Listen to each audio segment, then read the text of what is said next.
Good morning, everyone. We could call this meeting to order. Danny, would you do roll call, please? Yep. Keisha Johnner, Here. Mark Ramey, Here. Steve McCombs. Here. I'll entertain a motion for today's agenda. I move we approve today's agenda. Second. McCombs, Aye. Ramey, Aye. Johnner. Aye. Communications. Danny, did you receive any communications at all? Nope. Same Good. as you. All right. Well, Okay. We did. Yes, we receive did. communication from Yep. the county attorney. So, Yes, the county attorney did give us his resignation yesterday. So I want to make sure that that is entered into the communications. Anybody else? yeah, just to make sure it's effective 2/17. And just thank Ed for all of his service and best wishes on his new endeavors. So, Steve, do you have anything? No, I haven't. Any. Public comments. This is the time, portion of the agenda where we can hear from the public comments that are not currently on the agenda. These could possibly become future topics on the agenda. Is there any public comments?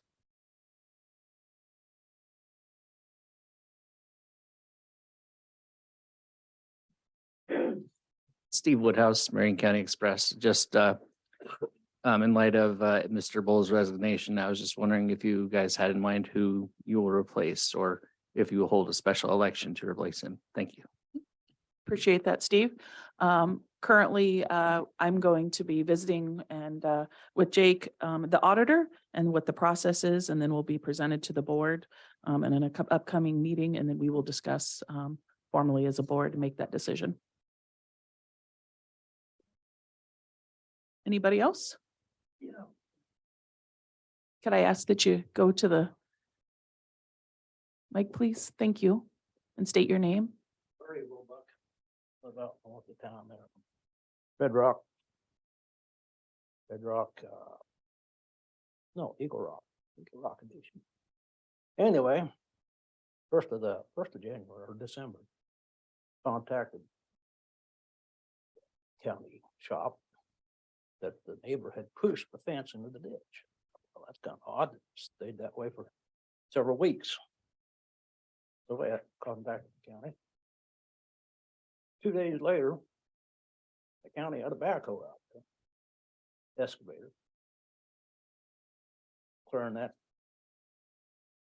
about 800 feet of fence line. I'm just kind of curious why the county's involved in that. Okay. Yeah, at this point, I'm not aware of that. This is the first that I'm aware of that.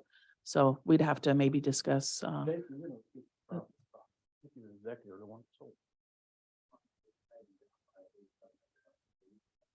Back in. Jason, can you please use the mic? Yeah, I haven't been out. I know where he lives at. I don't know what the. I don't know what the details are on, is it something, Tyler, are you familiar with? Okay, we can look into it for you or something on it. I don't have any idea why it was cleared or on that side of it, but I do know where he lives and we can look into that side of it there. Yeah, that'd be great. Appreciate it.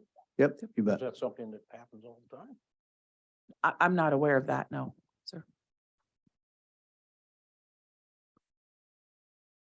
I don't have any idea what this situation is, but right now our guys are clearing brush. We're taking out fence lines and brush all over the county right now to keep shading off the road. I have no idea if that's the case in this situation, but our road maintenance supervisor has been acquiring off right of ways from people all over the county to do just that, remove snow traps. Some of that requires taking out fence and tree lines to eliminate the snow trap. Steve knows what I'm talking about. I have no idea in this particular case because I don't follow every individual work order that our guys are working on. I just know we've been doing a lot of tree removal and brush removal because that's what we do in a lot of times in the downtime of the winter. Thanks. Okay. Nope. Appreciate that, Tyler. So on the same piece of property out there, same piece of road, there's a culvert. Steve, I think you're familiar with that culvert out there. It's washed out, been washed out for 20 years. Contact county again, see if I get that thing fixed or possibly get at least a slow sign on that corner. It's a pretty steep corner, sharp corner. Well, I haven't got any response for 20 years. Maybe you can, yeah, give me some answers. Okay. No, appreciate Thanks. that, Larry. And Tyler will further look, I'll talk to you or, yeah.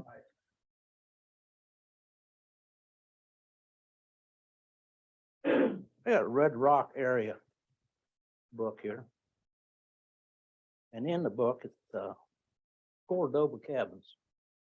You got, what, 7 of them? Anybody know? 7 cabins out there? And it's county property, Yeah, I'm not sure the it's, number. it's but- conservation, yes. it's county property. We currently run a bed and breakfast type thing out there. It seems to me that you're competing with private property or private business. Why is it? Currently, sir, I mean, we can maybe talk about this in a future agenda item, but currently, I'm not going to express that without, conservation and so, but I appreciate your comments and take that into consideration. Well, this, I don't know a whole lot about this book. But if you're looking to possibly become in the book, then yes, we could reach out to economic development. Well, And I'm that in the was, and book. that's how the book is produced. So Is it a paid advertising in it? that's again, you would have to talk to our economic development. So, Well, I'm guessing maybe it is a paid thing, and the county's in here pretty heavy. As far as Cordoba cabins and Okay. pavilion. Right. Yeah. Is that is- I'm paid thing? confused, Larry. You're competing with private. That was the question you're asking? Yeah, is that something you guys do quite a bit of, competing with private business? Larry, the cabins have been there for many years. That's So, true, yeah. So, Yeah. but yeah, so appreciate your comments. We're going to go ahead and move on. Was there anybody else that's online? All right, thank you. On to the consent agenda. Entertain a motion for the consent agenda. I make a motion, we approve today's consent agenda. Second. Ramey, Aye. Johnner, Aye. McCombs, Aye. On to business.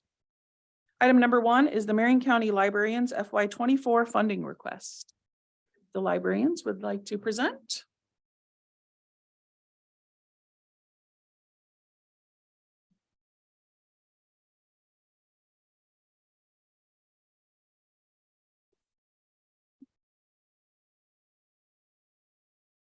Can I have you go and do it? No, you're fine. I understand. So that the Zoom capability, so that they can view you on. So, and then they'll be able to see that. Yeah, So, absolutely. no, Sorry. appreciate that. Yeah. Well, my name is Chelsea Penniger, and I am the newest director of Bussey Community Library. I started the position in October, and I am happy to represent my community and my library. So in the fiscal year 2022 or 2021 to 2022, we had a few programs. We had a book club for 4th through 6th graders. We had a book giveaway, sidewalk chalking, craft classes. We had a knitting and crochet group that stretched the whole year. We had a Marion County Community Reading Program and a reading incentive program where we gave out tickets to the Iowa Cubs game if the children came and read so many books, which a lot of children participated in and were able to go to the game. We had the reading program where we had the Blank Park Zoo come out and the kids enjoyed seeing possums and they brought out giraffe skin. We had a local beekeeper come and give a class on beekeeping. The children loved seeing the beekeeper uniform and they even got to try on the hat and the helmet for that. We had campfire stories and s'mores and we all told campfire stories and all the kids got to go around and play different activities and games. And we had a scavenger hunt. As the COVID-19 pandemic slowed, we looked at our library as a sacred place, a place to grow and find community once again. We served our neighborhood and those close with us information and events geared toward every age. As we continue on into the fiscal year 2022 to 2023, we remember our achievements and set our goals accordingly, reaching more, supplying more, and providing a stable foundation for community growth.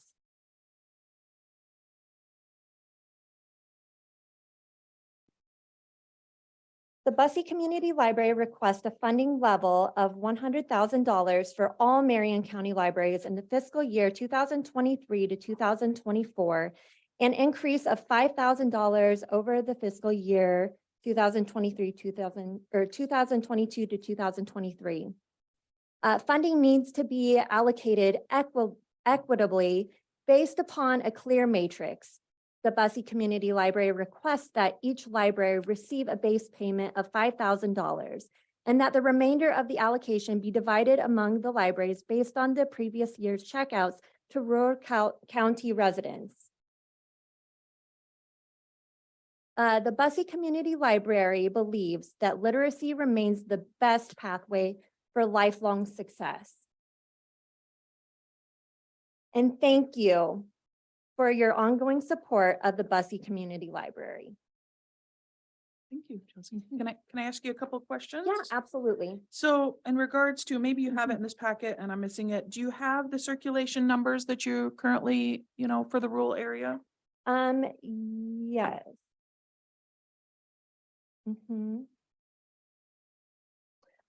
For our rural circulation, we served 379 residents, rural residents. Okay. And then also, Mhm. I know that you weren't the person last year, correct? Yes, that's correct. So tell me again, when did you take over? In October of this Okay, year, or all of right. last year. Do you know, we did it a little bit differently last Mhm, year and to yes. give a base. Yes. What were you able to do with those funds? That is this Mhm. extra and above and beyond with the 15,000 that we give you? So Or our previous director did have cancer last year, and that was a really big difficulty for the library. As a small community, we have a small number of volunteers and a small board. And we were able to come together as a community to put on the programs that we were able to do. The community loved gathering and engaging in the summer reading program. That's always the biggest hit for our community. So that's where a lot of the resources were placed into. And we have, for this next upcoming year, we have hopes to start on digitalizing our small library. So we have goals set for the upcoming year and a large group that can come in and help us with those goals. Mark or Steve, do you have any questions for Chelsea? Well, I'm curious, Mhm. you talked about the funds being allocated Mhm. on a clear matrix. Where does this matrix come from? Who designs this matrix and who hands these funds out? So based off of last year, from the information that I've received, is that we submitted a request for funding and there was no base for the funds we received out of generosity to our small library, which we were very grateful for. But we would like to see a matrix that those funds are divided again up for our libraries. That's my question. Yes. Who's putting this matrix together? I'm Rosalind Thompson, and there are a lot of libraries in Iowa, and they usually use a formula. The formula that we use in Marion County is a base pay of $5,000, and then the rest of the money is divided according to circulation to rural residents. So rural circulation. That brings me to my next question. Mhm. I guess I'm curious because I know when I was younger, a library was a library. You went in there and you checked out books. In the 21st century, what do you guys feel the function of a library actually is? And what what are the services above and beyond just going It's- in and checking out a book? It's more than books. We offer magazines and movies. We do a lot of story times. We do literacy programming. We do all kinds of programming for all ages. The summer reading program is big for all of us. And people make use of our computers. We also have electronic items that we check out on Libby that people can check out on their devices. Yeah, I know when I went to the library, I went to get information. Now it's at your fingertips. But we are still trained professions to answer, questions that people have, and people make use of us. If you go to the presentation for Knoxville. Are you next then? Because we can go ahead and let you all Yeah, 'cause present. there are Yep. 5 of us. Yep, Yeah. let's let you go ahead and then we'll ask further questions. I was just Yeah. hoping maybe to ask per Yeah. your library, in Yeah. circulation. So if Yeah. you could tell us those numbers, that would be Sure. helpful for me. Sure. So I'm Rosalyn Thompson from the Knoxville Public Library. And from the slide there, you'll see some of the pictures that we have of all the activities that we have. So as of now, we have more than 8,000 registered users or people who have library cards. We offered 220 programs last year. We have there were more than 22,000 visits to the library. And we have 40,000 items that are in our collection. We have 138,000 electronic items. That'll be the audiobooks and the ebooks, movies and so on that we offer. And 15,245 items that were checked out by rural residents. But these are just the stats. I mean, people do come to the library. As you can see, 22,000 people came to the library.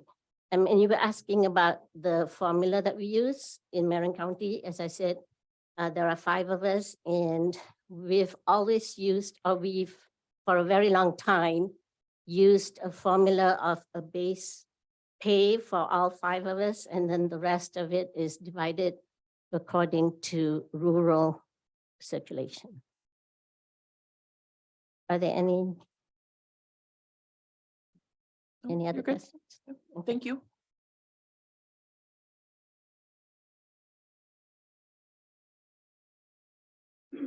Good morning. I'm Lori Davis and I'm from Melcher, Dallas. And you will see that I don't do the numbers thing as well as Rosalind does.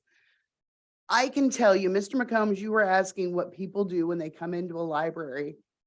In Melcher, yeah, you probably have more people that come in and get a book or come in and use the computer and apply for a job, or it's more of the simple stuff. We don't do as much electronic as the big libraries do. We don't have the people that are requesting that. We do have Libby. I think we all have Libby. What's Uh, Libby? What? I'm sorry, Libby is ebooks and Yes. Could you go ahead and repeat that so those that are online? Libby is ebooks and audiobooks that you can get on your devices. We can't count those numbers for our rural patrons. That's not the way Libby keeps track of them. So we can't break that down for you. Last year, we got the huge generous gift from you guys. And for me, it was almost a challenge. Because when you don't know what you're getting, how do you plan ahead for it? We don't do a lot of huge things. It's hard for us to get into the mindset, oh, we've got extra money, let's spend it. But the people that, if you don't know you're getting it the next year, how do you plan ahead? I am asking for fair and equitable funding for all 5 of us so we can plan ahead. Or if you guys decide to raise us, that would be great, but then we know what's coming. None of us are going to get rich at this job. We do it because we love our people. We do it because we are a service. I challenge you all to come visit our libraries this year. You're going to see what goes on. And some of us are simpler than others, and that's okay. Thank you. Appreciate that. Thank you. Who's next on the list? Good morning. My name is Morning. Mara Strickler. I'm the director of the Pella Public Library. A few highlights from this past year. We again completed our annual summer library program. Read Beyond the Beaten Path was the theme this year. We completed the RFID transition, which was to a new circulation and security system for the library. The board also adopted a new strategic plan last year, which is going to guide us through 2025 and is available on the library's website. Some of the highlights from the past year was we reintroduced writing workshops for adults, which were very popular this fall. We also are continuing with take and make projects for all ages, for both youth and children and for the entire family. And again, those were introduced during the pandemic and have remained very popular. So we've been continuing those. We also are doing again this February, what we've called our Cake and Bake Take and Bake. We've talked some about some of the different resources that libraries provide. One of the unusual resources that some libraries now provide are cake cans, which we're able to offer. And we've gotten cake mixes and frosting donated by local Hy-Vee and Fairway stores. So when a patron checks out a cake pan during the month of November, they also get a cake mix and frosting so that they can go ahead and make that cake as a family. And we've gotten to see a lot of fun examples from our patrons and from the results of that. This past year, we also adopted a new mission. The Pella Public Library enriches our community by welcoming, creating, and nurturing curious minds and lifelong learners. That guides us through our daily work. And for FY 21-22, our circulation to rural county residents was 30,304 physical items. As my colleagues have already said, request the funding level of $100,000 for all the Marion County libraries, an increase of $5,000 over the current fiscal year, and for a base payment to each library of $5,000, and the remaining funds to be distributed based upon circulation to rural county residents. There have been some questions about who created this matrix, how that was created and determined. That is a very long-standing matrix that has been used by Marion County. I was looking through my Marion County paperwork and found email exchange through many of our predecessors, and that matrix was in place at that time. So who created originally or how that was come to is kind of lost to time, but it is very well established. And is the matrix in here at all? Do we get to see it? I mean, so we have our circulation rates to rural Marion County in each of our slides. And we also each have the 23-24 funding request that the Pella Public, that each library receive a base payment of $5,000 and that the remainder of the allocation be divided among the libraries based on the previous year's checkouts to rural county residents. so 25,000 and then the 75 would be divided. Yeah. So realistically, those that are very small are getting back to very little. The funding is, the matrix is intended to have the funding allocated equitably based upon services provided in each community. And Lori, can I ask you a question? How do we know what yours is going to be? Because you don't have the rule numbers. You do have the rule numbers? Okay. My number is there. I just Is it? don't Okay. do. Maybe I missed that. So appreciate that. Go back one more. Oh, 1,041. Okay, great. Thank you.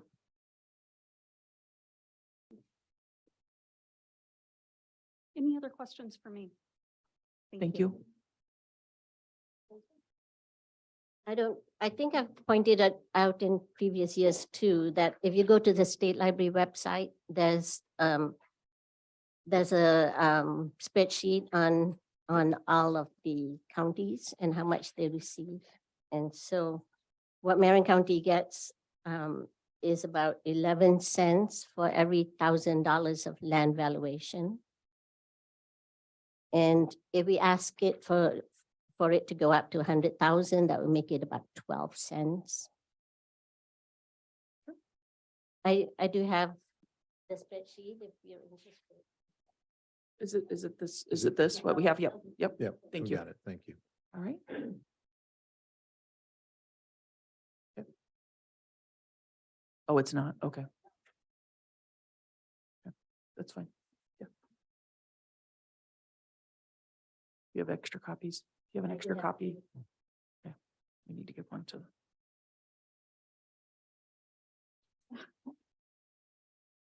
Thank you. Great. Hi. Pleasantville. My name is Joellen Glick. I'm the library director at the Webb Shadle Public Library, and I'm here to represent our small library and to help with the with our town, with the city of Pleasantville. I'm old school. I didn't send in a slideshow, but I know from the last Board of Supervisors meeting, there was a lot of questions. And so I have made, this was the first year that our town, our library was to do an annual report to the state. And this is something that has the fiscal year. And so it has all the different types of, sorry, I'm kind of nervous. Fine. All right. So it has all the different types of questions and the answers. So it has like our general information, our paid staff and salary information, capital income and expenditures, operating income, library collection, circulation and use count, programs and content recordings. I've went and made a copy of each one of these for each one of the Board of Supervisors and the auditor. And then I've also made a diagram of everything that I thought might be of interest of what we've done with the money that we received last year, what we're hoping to do in the future plan and goals, different events that we've have been holding at the library. You can. And- And if you want to go ahead and give us Oh, that so that we okay. can kind of follow along. And then also, one of my board members gave me a letter to give to each one of you guys. Are you okay with me handing that out to you as well? Yeah. Sure. Okay. Sure.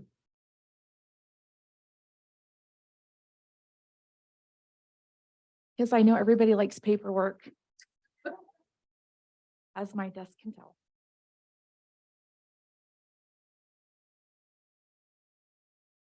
Thank you. Thank you.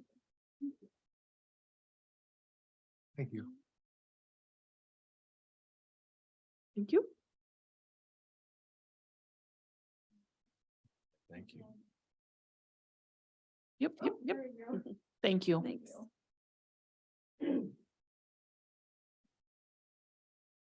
And so as a small town library, I think the biggest thing that we don't have many companies, we don't have many different things, options that the community can use. But I think one of the things that we have to offer is that we're a community center. We're a space that students can come to. It's a free area where, like what our East Room we've used for. 4-H meets once a month. We have Fine Arts Booster Club once a month. We have Farm Bureau meetings. The dance team comes over and uses our East Room for dance practice. We have baby showers, graduations, birthday parties, all that fun stuff. And then like the different events that we hold on, we have a therapy dog that comes in. We have children's story time, a community garden, mahjong. You can tell by the different events. I'm kind of proud of that because with our funding that we have, we have a great group of volunteers. I call them my library family because we're open because of them. And we were so blessed last year to receive what we received from you guys. And we have utilized every single penny with our operation cost. Literally, July 1st of 2021, the city financially took us over so we can become an official public library. And so with that, we've had to literally start from scratch. Our board members have had to rewrite all of our policies, friends meetings, and all of this has to be put onto our website, which is why one of the things that we had was update our website, because we had somebody put new tabs on to put our board meetings on, board agendas. It just, yeah, there's a lot of things that goes on to becoming my board members. A couple of them are here, and God bless them, because people don't realize how much involvement it is just to start from scratch with a library, from just the basics to the policies and all that lovely stuff. What we did with the money from last year, we had new books. God bless you, because our books are fairly new, but our nonfiction is so sad. And we've have a lot of homeschoolers that have come to our library, and just recently they've noticed and they've mentioned how we've gotten some new nonfiction books. And and that kind of made me, it's nice to have books on the shelf, but if they're not relevant and the people aren't going to want to use them, there's really no point to keeping them.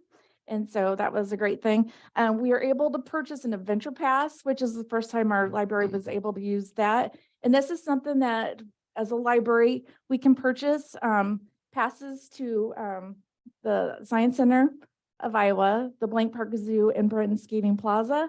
And this allows a patron, if they have a library card, they're able to get on the website, and they're able to select a day that they would like to go to the zoo or the Science Center or the ice skating plaza, and get a free pass through the library.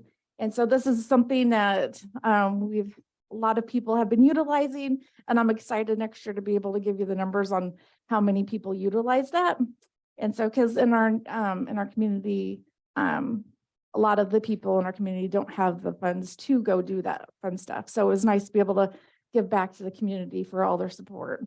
We were able to get 4 new computer monitors for the front desk and another area, and they're large monitors, large screens, which we didn't realize until we had an IT guy come in, and he's like, "Oh my gosh, I can't hardly see." And I was like, so for the visually, who can't really see, like myself, those screens are absolutely great. And we got them on Black Friday. Thank you very much. So we saved $50 on each monitor. Whoop, whoop. Anyway, and so we also, the Friends group and stuff had wrote a grant. And so we just officially got our new furnace and air conditioner unit into the library. And so with that, the rooms that the furnaces are in, we had a lot more room because our big furnace was taking up. So anyway, we were able to put some shelving back there, and that's what we were purchased. And so it's beautiful back there for a storage room. So so thank you so much. If we do receive any funding this year, God bless you.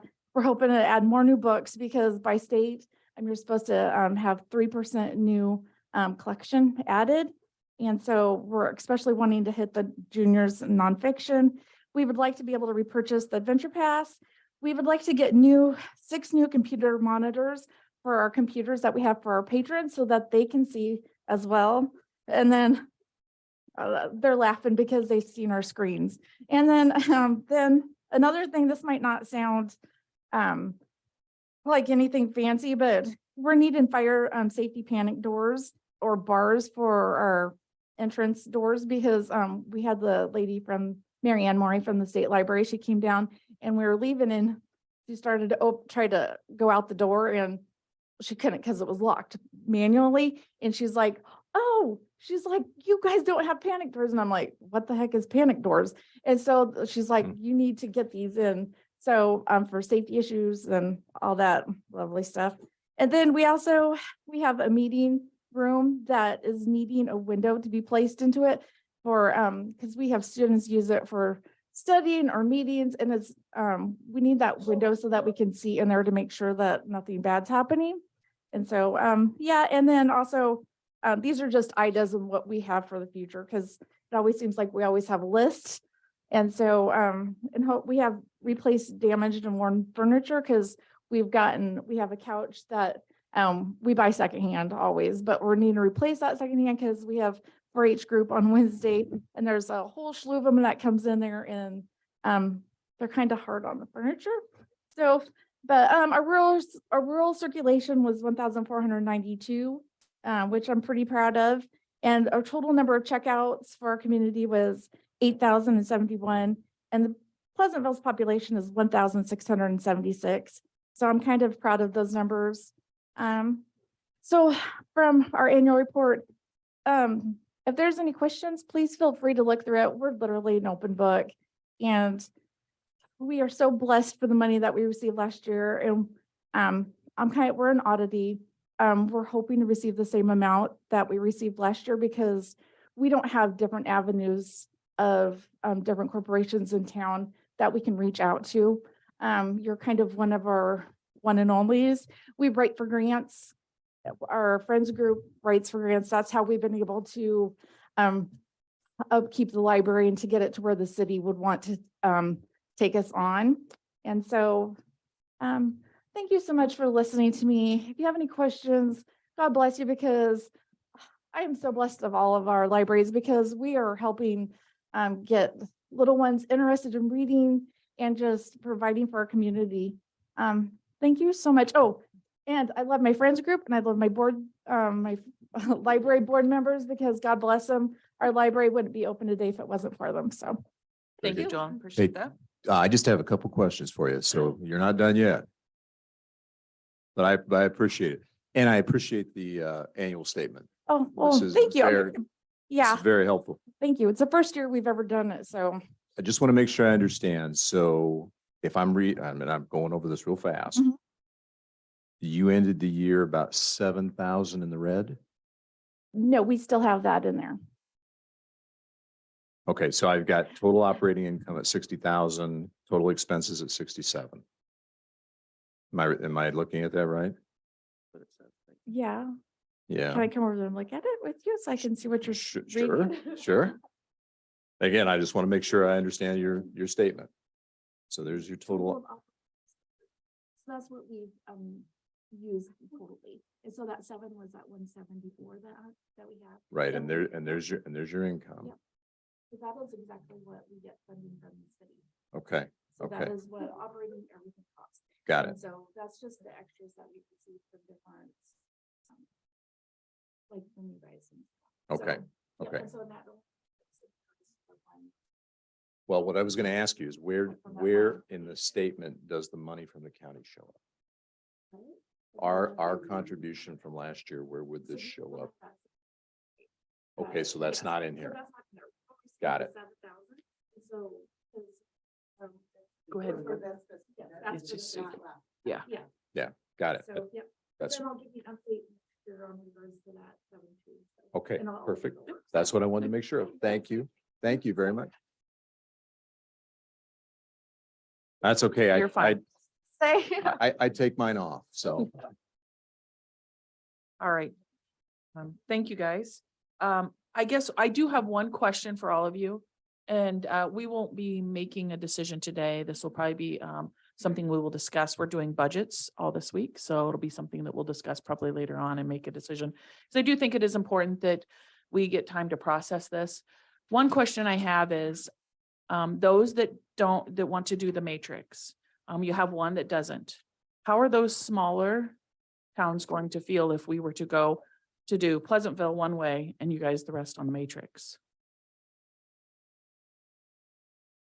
I can't speak for the smaller.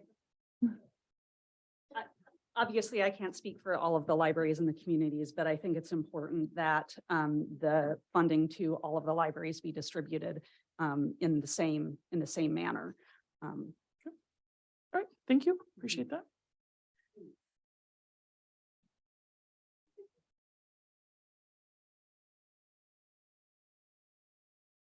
We make do with what we have. And if you decide to gift one library more, we're not going to like it, but we're going to make it work because that's the kind of people we are. Okay. So Appreciate that that. No, helps. appreciate, yep. Mark, Steve, do you have any other further comments? Yeah, we'll be talking about this during budget, so we really appreciate it. I'd like to make one additional comment. In the state libraries, public library standards that was updated last year, One of the requirements for public libraries is that the libraries receive permanent and equitable funding for services to rural residents from the county, using several different guidelines for equitable funding. One of those is libraries, city per capita or cents per thousand of funding levels, or by the county support per assessed evaluation. So those are the two most common determinants for distribution of funds to libraries across the state. So that's common. Mhm. That's what It is. they do, but Yeah, it's not code. it is the expectations that are outlined in the standards that we're expected to meet for our accreditation as public libraries. And this in service to Iowa Public Library Standards is available online as a PDF as well. Great, thank you. You're welcome. No further discussion? No, you can have a, yep. I'd like to just point out that our library is kind of an anomaly. We were provided for by a trust for many, many years, and the trust money ran out. And meanwhile, the building fell into some disrepair. There's been a lot of work to get it to where the city would even look at it. There's been a lot of community members putting in time and effort without pay for that. Not that that matters, but I'm just saying we're still trying to do several things that Melcher got a new library not that long ago. Knoxville has a new library. Pella keeps up pretty well with their library resources. We're just in a kind of a different space where we need a boost right now. So we really appreciate that. One other thing, just with the formula that's being used, they said that the 5,000 base has been longstanding. It seems to me if it's been longstanding, that maybe it's too low. Just a thought. That a base funding. Excuse me, a base funding has been longstanding. The 5,000 base would actually be an increase from what it has been. That has gone up gradually over time. Thank you. Mhm. Thank you. Entertain a motion. Close discussion. So moved. Second. Johnner, Aye. McCombs, All right. Ramey. Aye. Very good. Ladies, thank you. Thank you. On to item number 2. Okay, we're gonna take just, rotate. yep, we'll rotate some people in.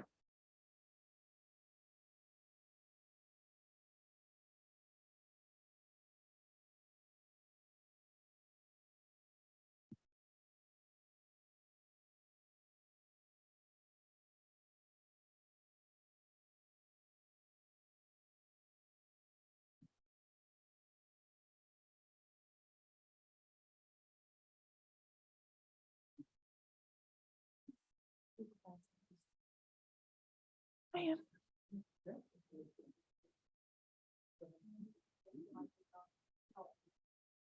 Okay, I might burst out in song any moment. That could, as soon as you give me a microphone, that's. Oh, okay. Item number 2 is impact annual report. Hi, Ann. Hi, how are you? Good. Thank you for Good. being good. here, and so thank you for being in the overflow room and being patient. Appreciate It's that. it's a little entertaining in there. I'm not gonna lie. Anyway, thank you for letting us come and speak with you today. I have colleagues with me, Brandon and Terry. They actually provide me with the information. I just and, you know, we want to again, thank you for the opportunity to come. A special thank you to Keisha for serving on our board of directors. And I want to clarify out the gate that we have no ask this year. But we did want to make sure that we came and talked to you about what we've been doing, what we've been accomplishing, and where our gaps might be. You would have received a letter outlining some of the numbers. There is an error I want to clarify, and it's probably one of the most important numbers, and that is the number of people we have not been able to serve. Last year, we served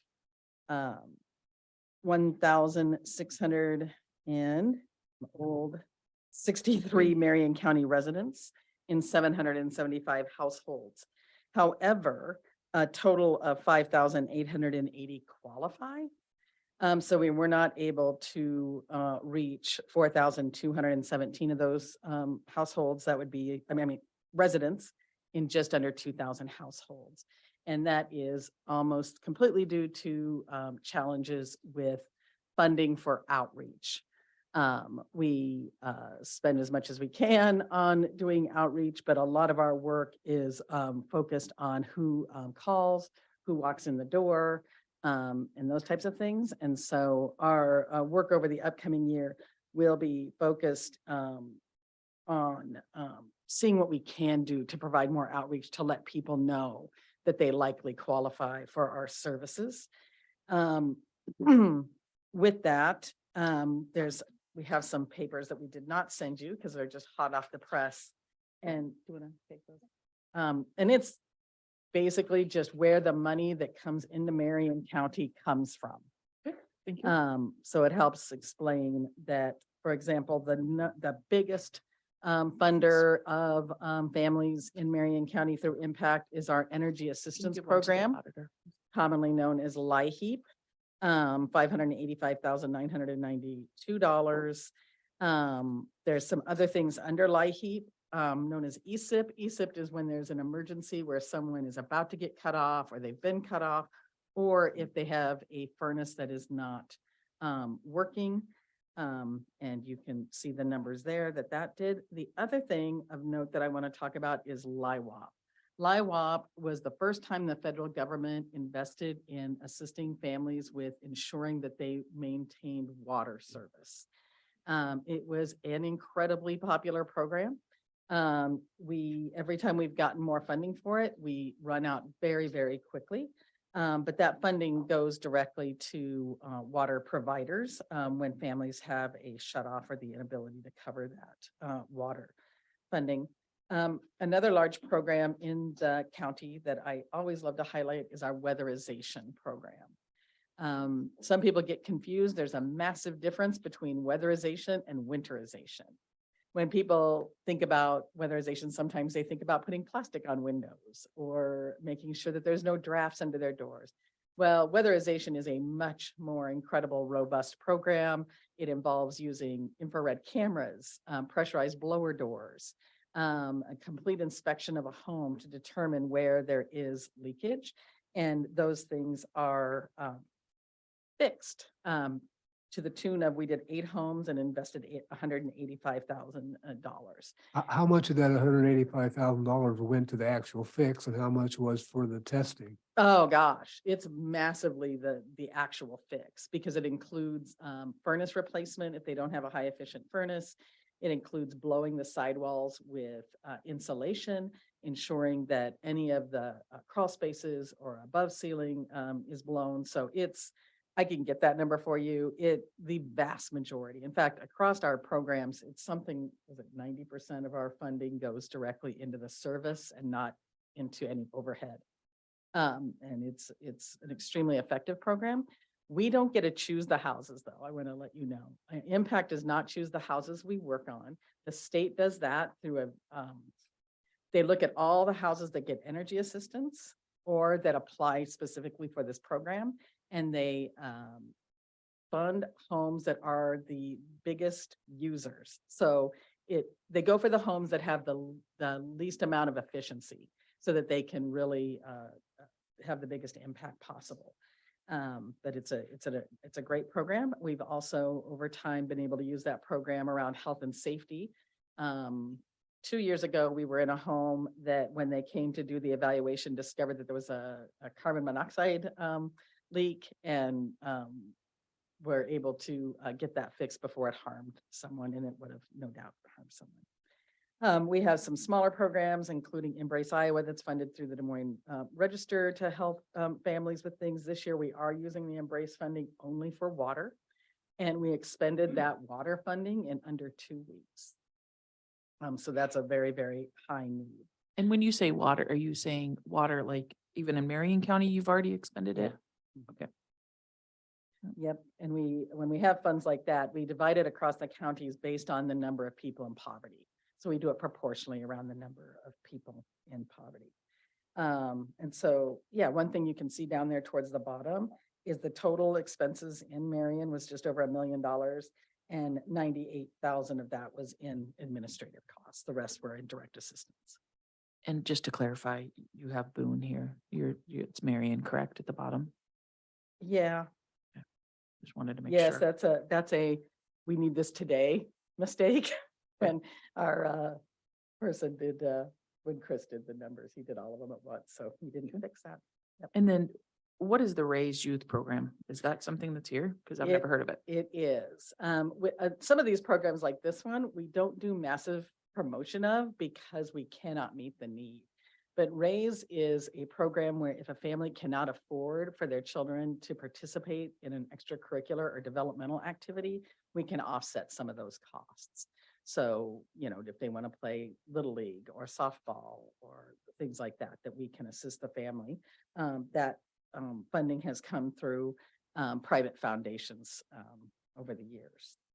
All right. So LIHEAP, people, they apply for that, correct? Is that something you do online? Is that, We have online, on the phone, in person, and we can actually do home visits if there's someone disabled or elderly. And so either way, interestingly, we did a little bit of research this year and what was it, 87% of Marion County individuals surveyed said they prefer to access our services via the phone.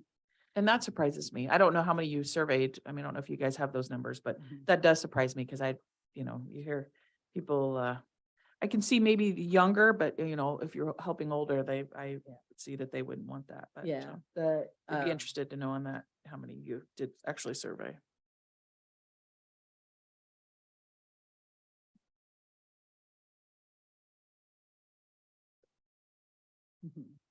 Can you repeat that, Ann? We sent it out to all the families we served in the previous 3 years, but we can get you those numbers. This number actually has been fairly consistent across all of our counties. Because the phone, it saves on transportation. You don't have to wait in line. You don't have to do anything. But with that, I do want to add, we have been providing in-person services through the library. So I know the library was ahead of us and they provide us space and an ability to meet with families at no cost. So we also appreciate that ability because we do not have a physical office any longer in Marion County. The only other number of note that I always want to point out to people is what it actually costs for families to get by. MIT, in conjunction with Penn State University, has created what's known as the living wage calculator. If you just Google MIT living wage calculator, you'll be able to see it. And it does every county in the United States based on actual numbers through research. And for a family of 4 in Marion County to be able to consistently meet their basic needs, they need an income of just over $78,000 per year, which is radically different than what the federal poverty guideline is. So there's a big disparity between what we identify as poverty and what we identify as able to meet basic needs. And we serve a lot of people in that gap. We do know that there's a high need in all of our counties around housing and water. I would say those are the 2 things that we get the most requests for that we can't typically fill because we just don't have funding available.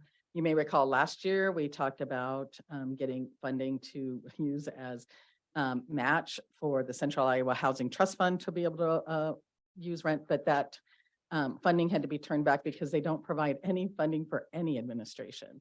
So they don't provide any funding for staff people, for writing the checks, or anything, and we don't have any other source to cover that. So we turned that back. Any questions? Yeah, Mark or Steve, do you have any questions? No, not at this time. Thank you. So we certainly appreciate having the opportunity to talk to you about our work and about the families we serve and the need in your community. Very good. Thank you, Ann. Thank you. Appreciate that. Entertain a motion to close discussion. So moved. Second, Oh, I was going to do weatherization right here, right now. Second. McCombs, Aye. Ramey, Aye. Johnner. aye. Item number 3. We need to rotate anybody in. We good? Okay, all right. Item number 3 is the Knoxville Township trustee appointments. Been brought to our attention, the Knoxville Township trustees, there is 2 that are that we need to make appointments for. I believe in our packets, we have those applications. So it's, the code does appoint that once there's 2 vacancies, that the County Board of Supervisors shall fill the vacancies by appointment.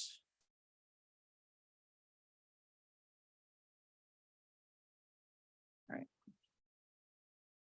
When looking through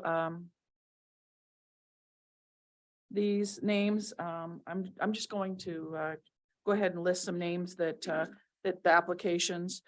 We have Trevor Boyd, Lauren Peterson, Tom Raymaker, Melvin Schoen, Leo Kalman, Charlie Roebuck, and then is it a Michael Pitt?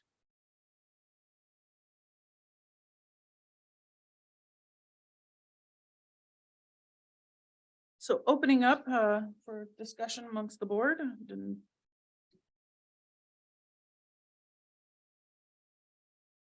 We have a list of these on the slide, list of these names. No, because we received one yesterday and another one this morning. They're all in your packet and then here, so.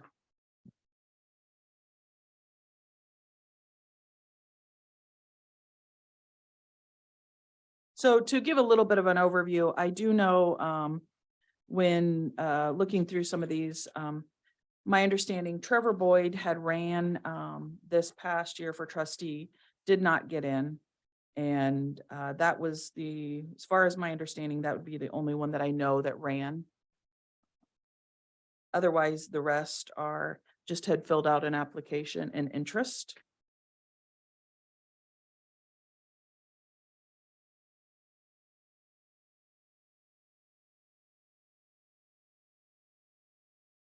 Are any of those people here?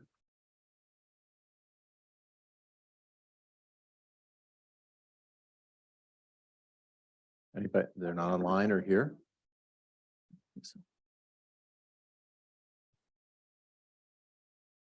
I know that Lauren had reached out to me and said that she wasn't going to be able to be present. But I don't know about the rest. None online. Okay. All right.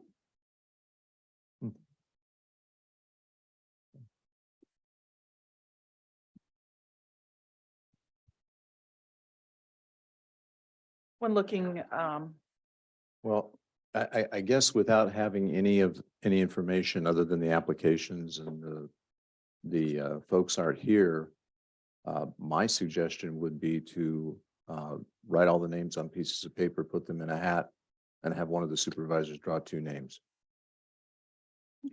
No. Like we do for any other Yeah, open that's seat. fine. I Yep. think that sounds fair.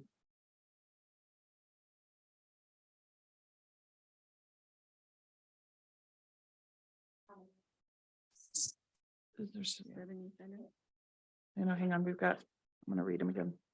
There 1, were 2, 3, 7. 4, 5, 6, yeah, 7. There is, yep. Trevor Boyd, Try to make them fairly equal sizes, Lisa. Try to make them fairly equal sizes. Jake should be here for this, Danny. We like to draw out of a hat. This is what he likes to do. He likes to have the names drawn out of a hat. No. and not, it's fair. Yes. Lauren Peterson. It's SEN. Tom Raymaker.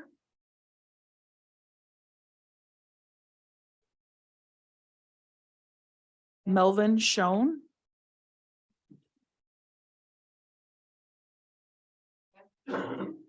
Leo Kalman. Charlie Roebuck.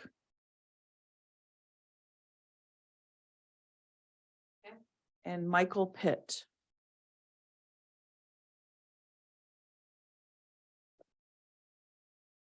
I have one question, and maybe this is something, Lisa, You're currently the clerk, is that correct? And I don't know. Leo, is he currently on the fire department? The rural fire department? I believe so. Is And there any conflict there? I believe he would have to resign his position as firefighter to be a trustee. We just need two. Steve's got one, Keisha's got one. The names that, you want to go ahead and read yours? I drew Lauren Peterson. And I drew Tom Raymaker.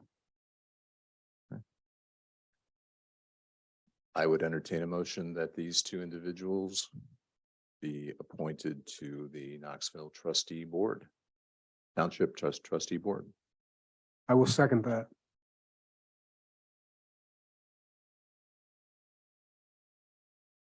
So Danny, you got that? Mark made the motion and yeah. Ramey, Aye. Johnner, Aye. McCombs. Aye. By the way, this is how we're going to do the budget too. Steve, you all for that? All right. Item number 4 is a advisory steering committee, and they're coming in. Okay.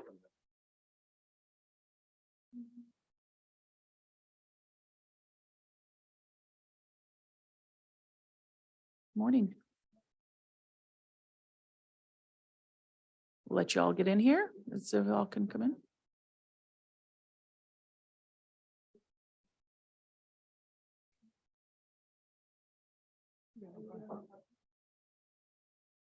That's bold. That's right. bold right Yeah. there. All right. All right. All right. Cal, Yes. regarding the advisory steering committee, would you like? Good morning, Board of Supervisors. We're here as servant leaders for our communities because we want the best for those that we serve.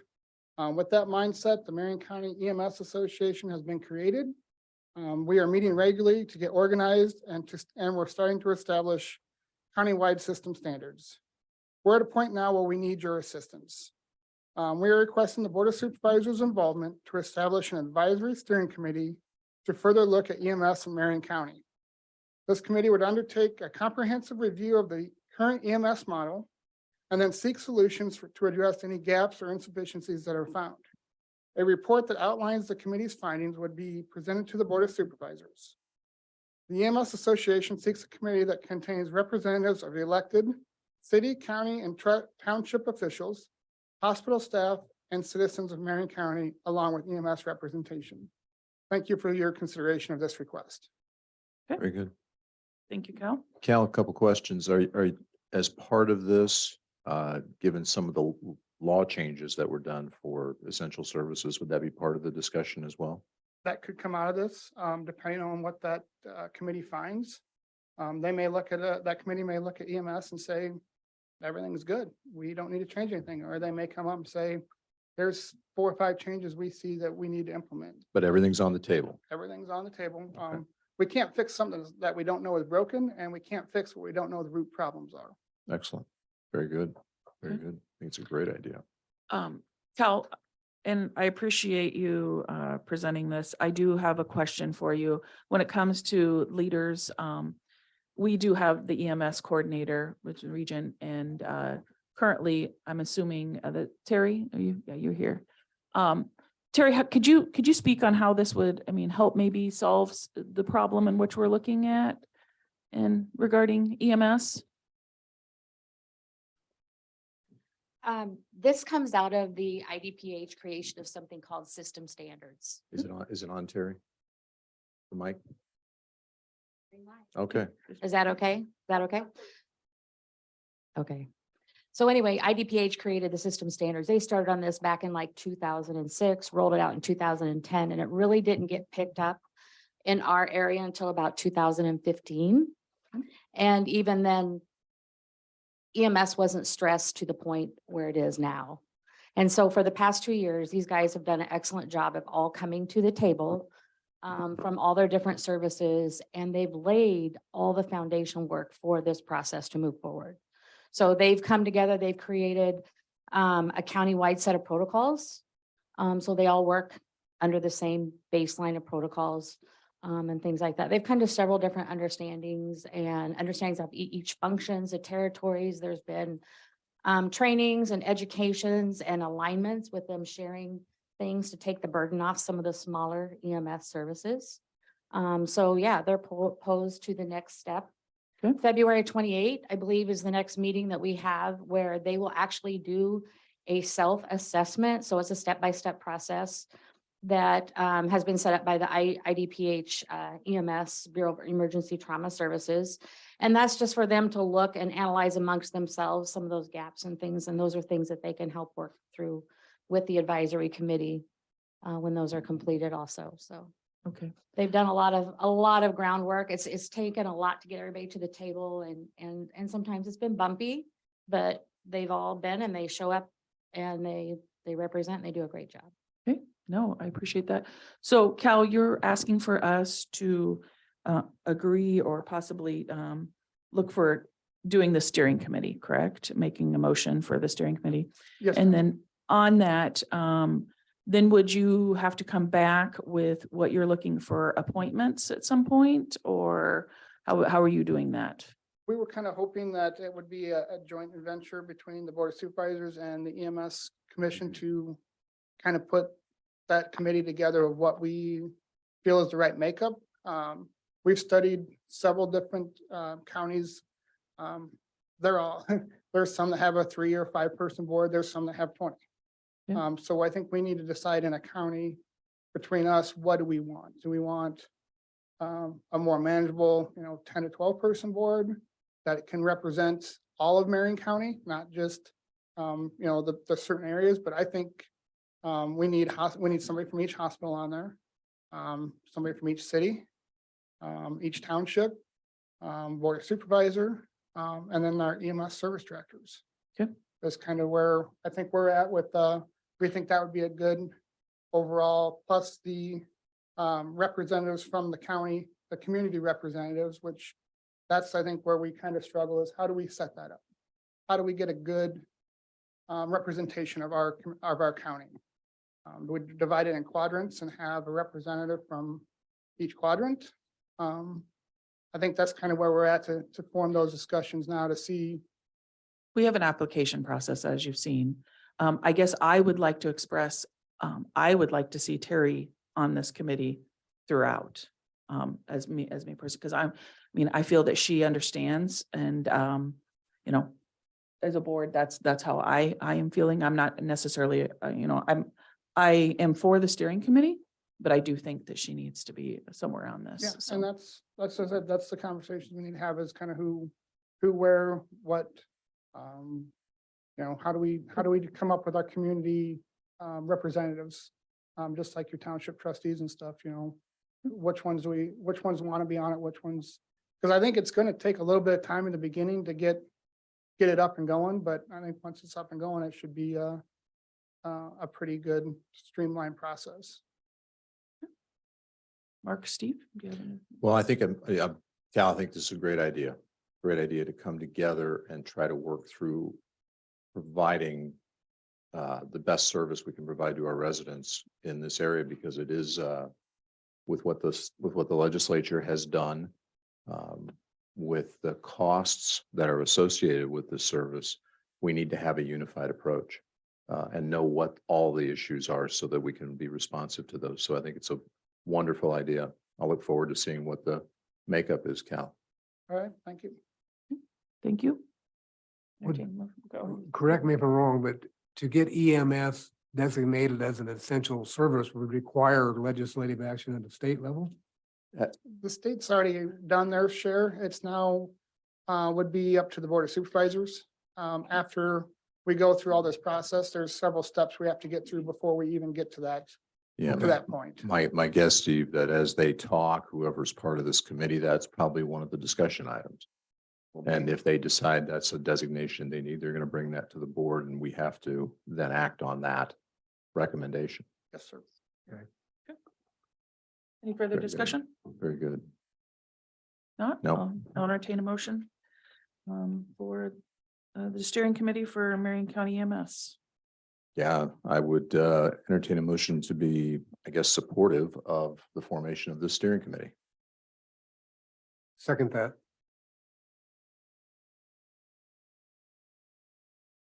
Johnner, Aye. McCombs, Aye. Ramey, Aye. Very good. Thanks, Cal. Thank you. Thank you. Item number 5 is the Lake Prairie Township and Summit Townships regarding the ambulance coverage. This was brought to us. Is there anybody here that would like to speak on behalf of this?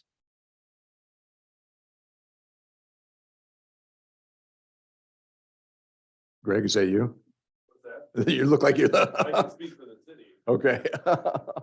Stephen White and Danvin White is from Summit, Steve and I.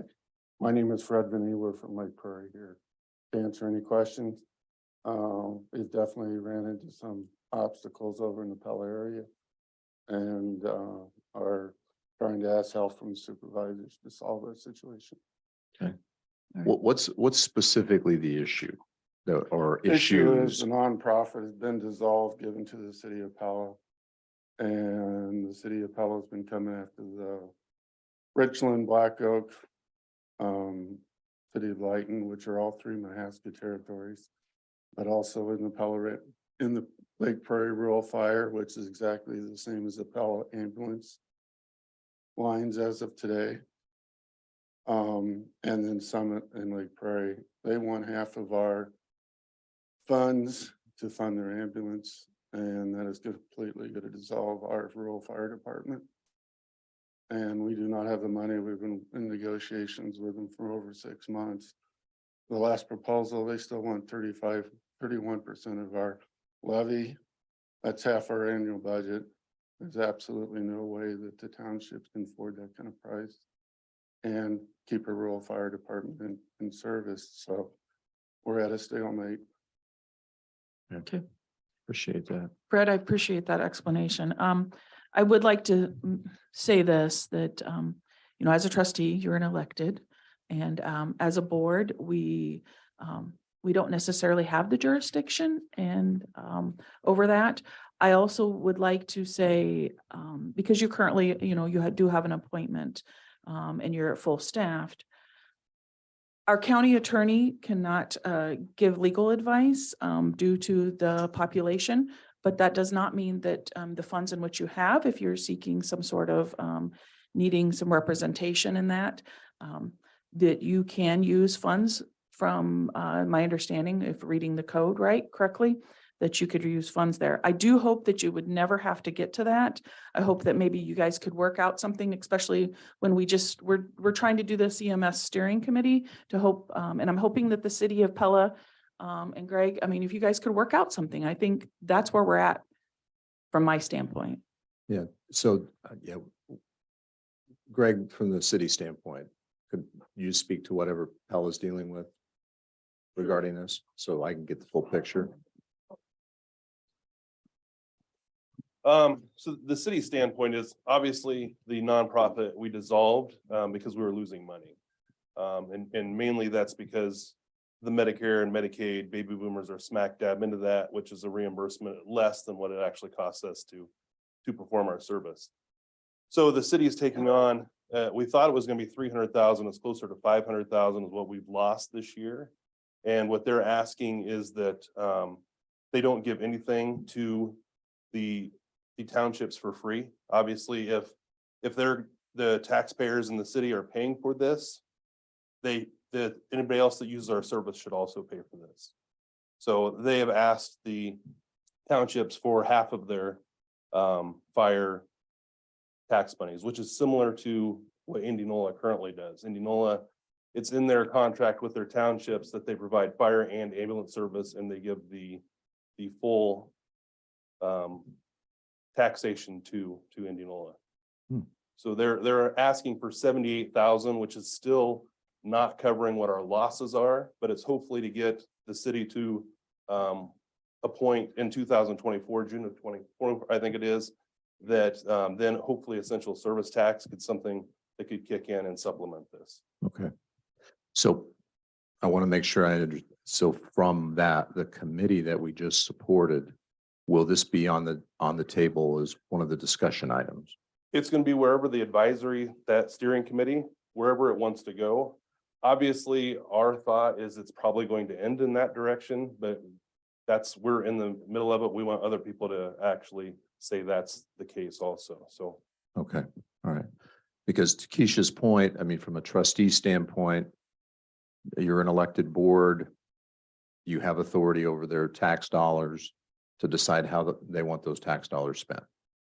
From a negotiating standpoint between two political entities, tough for us to get in the middle of that right now, especially with the variable that we just discussed with this new board being formed.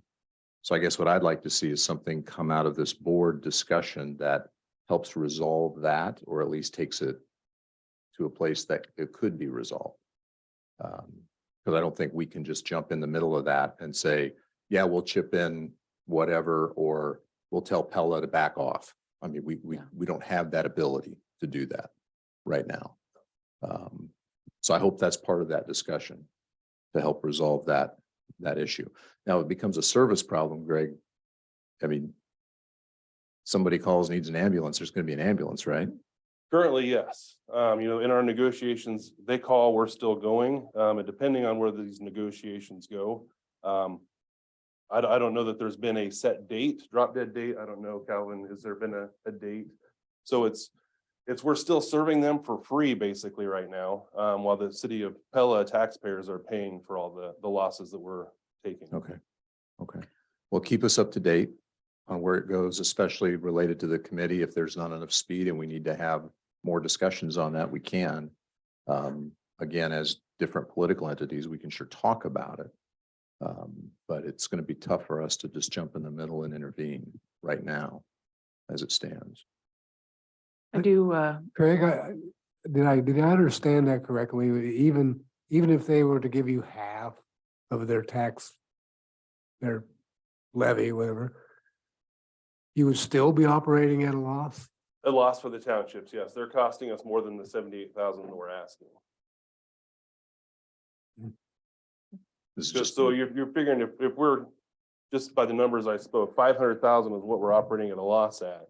If 400 of that is Pella, they're paying for that and they're just asking for the 100 that the townships or whatever, but they're still operating at a loss. And don't quote those figures, those are just an example. Yeah, and I think the township position is that we don't have the budget to support that and keep our rural fire going. Am I? Yep. Right. So I think you guys need to continue to have that discussion, keep us in the loop. And then as you work this through this committee, I imagine it's going to be part of that. Whatever those recommendations are that comes out of this committee, would be my guess. So. I do think, depending upon whatever the steering committee comes with, there's going to be some growing pains. And I do know that those people that are in those townships do probably, I mean, I don't know what the Pella Hospital's status is on this, but I'm assuming a lot of them go to Pella Hospital, they shop in Pella. So I'm hoping that the city and the townships can work out something. But Terry, did you have anything to comment? I saw that you raised your I hand. was just going to say, a piece of the system standards process, what IDPH and why it was created was to make sure that every single citizen in their community or in their counties has access to emergency service when needed.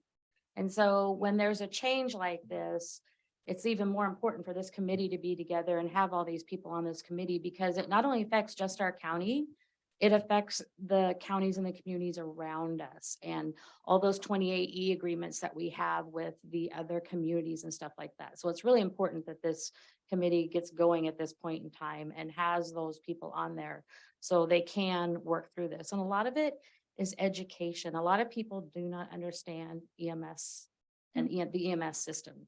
And it's a broken system. Healthcare is kind of a broken system right now. We're trying to build that back up. And so I think locally, I think these guys, I think if people will just come to the table and be willing to learn and understand, and then start looking at how they can build out from there, hopefully. Yeah. Sheriff, did you have a comment? Just real quick, you're good. As they're working through this, I mean, I know there was kind of discussion, drop dead dates or times or the negotiation side of it, but if we could, I mean, work on a backup plan or whatever, I'm assuming whoever, I mean, is going to cover, if Pella one day says, hey, we're no longer going to Summit Township, whether it be Monroe, whether it be Knoxville, whether somebody, I mean, just so we're thinking through those things on what that backup plan is, I think is very important for the citizens of the county. Right. No, I agree. Great. And Jason, can I ask you a question? And regarding the deputies, when they show up, Yeah. they start performing, I mean, do you have these deputies certified to do? They're not EMTs, they're not Okay. paramedics, but my expectation on my deputies is that they go to any rescue call. I mean, if they're available, if they're not tied up on a domestic or Mhm. something, but they're rolling to it. There are times that we go, we carry The AEDs? AEDs. Okay, that's what I was Yeah, wondering. the first aid side of things. Public health's been very good about helping us. I mean, we're by no means medics, but there's a lot of times that AED or the different things, if they show up first, is beneficial. So yeah, my expectation is they go on rescue calls, every single one of them. Thank you, Sheriff. Appreciate that. Just so we're clear, that emergency, for the public, emergency services include fire protection and ambulance service, correct? The system standards is about emergency health care. Emergency health. Yes, care. because there's no funding for EMS, obviously, like there is for fire with the taxes. Okay. So that's why the whole Okay. EMS essential came out, because there's no actual funding for I EMS. just wanted to make that clear so everybody that's listening understands that Yeah. part of it. Yeah. And in response to Jason, I will say, and I've said this before, between all the law enforcement that we work with, and I worked with in the past, they've always done a phenomenal job of showing up, using their AEDs and starting CPR or directing us, helping us, making the scene safe, things like that. And so they truly are first responders, a lot like we are, many of the situations that we go to. Very good. I just have a question with this EMS steering committee. How long are you talking about? I know that it's a very in-depth process. Are we talking 6 weeks or 6 months for that? Because if we're supposed to be getting some feedback from them or them from us, and Pella is pushing to get the ambulance through, how much time do we have to wait for them to get their committee set up? Well, I think there are I'll give you two parts to that. Number one, I guess we'd have to know what Pella and Lake Prairie's deadlines are, number one. So how long are they going to talk and when's the dead date for that? When does Pella say, all right, we're done. We can't afford this. We're in the red. And then Cal for the committee, its formation and bringing a recommendation back to us. Are you thinking 6 months or? I don't know. I mean, they need to form the committee, not us. As quick as we can, but we understand it is gonna take us some time to get this, to get some bylaws created, some guidance and rules. Yeah, can I tell you we'll have it next week, probably not. Hopefully we have it before 6 months, but it's gonna take us a little bit of time to get everything put in place. I'm gonna See, it's a good question from the standpoint of so many of our other, we'll call ancillary services, have a direct tax allocation, the assessor, libraries, other things like that. For EMS, they don't. And so they pass this essential service designation that has to come through boards of supervisors. So it has to go through really 2 extra steps. You all have to figure out if that's what you want, and then you have to make a presentation to the board instead of the legislature saying, hey, designate 60 cents out of every 1,000 Yeah. for EMS. They didn't do that. You have to show your need. Yeah. So You know, I'm looking at this and I'm assuming that if this comes to fruition, that it will affect all townships. well, I would hope so, Steve. Yeah. I hope that it would be Not I just think like- what Cal was saying is it's a unified approach to the extent you can. There's going to be different nuances for the cities versus some of our far more rural areas in terms of service and types of service, but in terms of funding, hopefully you come up with some kind of unified idea of what you need. That would certainly, in my expectation, be a part of this, would have to be. Cal Banstra. Yeah, Calvin Banstra, City Council Member, City of Pella. And first of all, if I get too nervous and have a heart attack, this is the best place for me to have it. So Right, that's how it right. goes. But anyway, appreciate the supervisors supporting the group to get together, and there are some concerns about timeframes. So I think for the group, the quicker the better is I think if we all push it, that's good.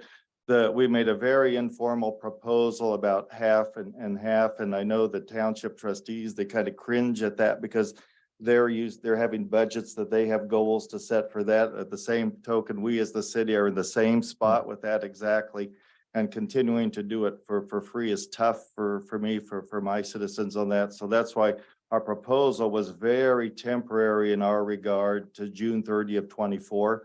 To hopefully that this group during that time, that if we could all bear losses equally somewhat during that 15-month period, that by that time, this group could come with a solid proposal to you folks that we could come for either the new levy or the tax or whatever proposal they come, just basically to buy us some time. And we all have to cringe during that time when we all look at our budgets and what our plans would be to do what we wouldn't have to do when we had a fully functioning ambulance service that was a nonprofit in Pella. So that's kind of the approach that we are taking it from our end. Okay, appreciate that. Thank you. Yeah, Calvin, I do appreciate that. And I guess I just can't stress enough that I do hope that the city of Pella and the townships can work out something meanwhile and work together.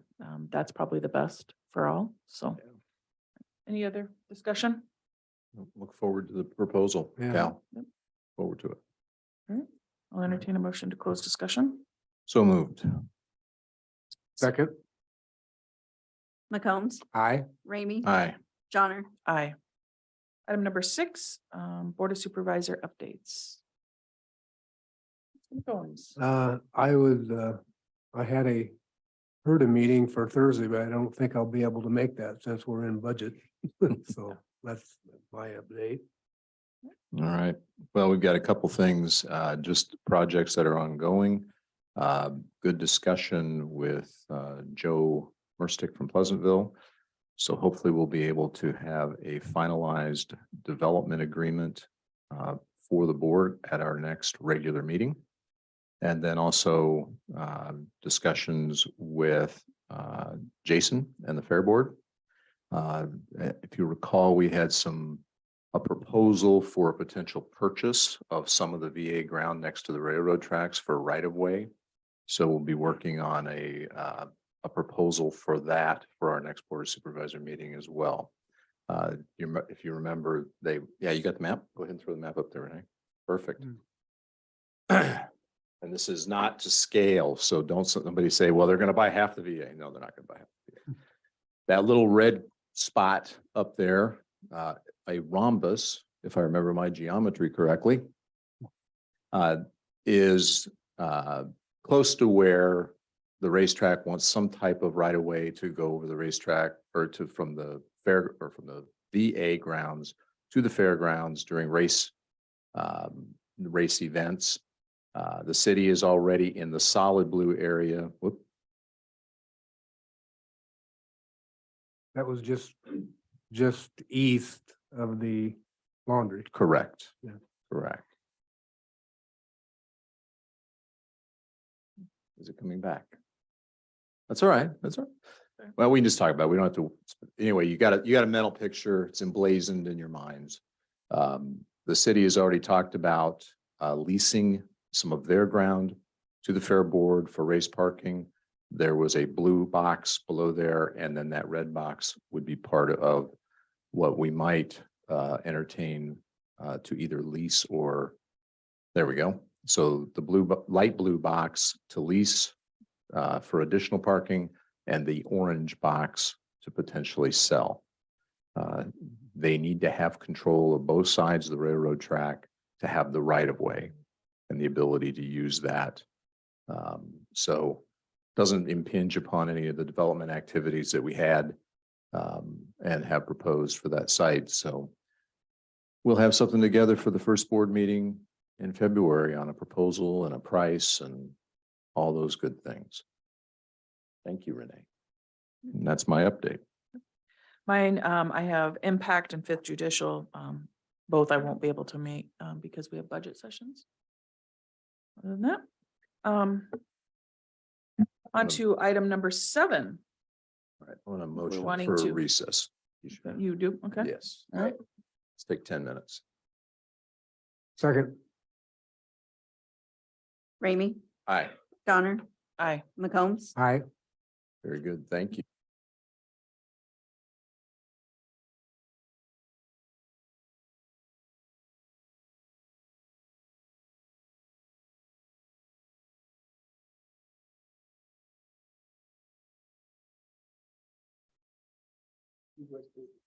Round 2 of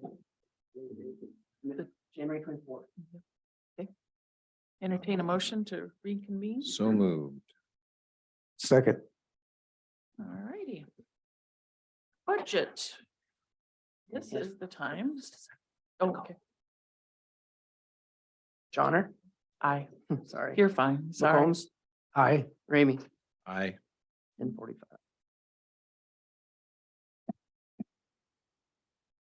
All right.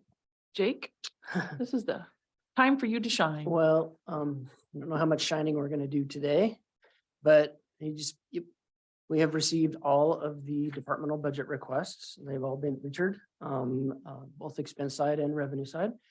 And thank you for all the departments that getting those in. Everybody got them in. So we really appreciate that. We asked them to turn them in on paper, which was a little bit interesting compared to what doing anything electronic or anything of that nature. So we appreciate that as well. And everybody was timely as well. So we appreciate that. So we had last week, we got them all entered.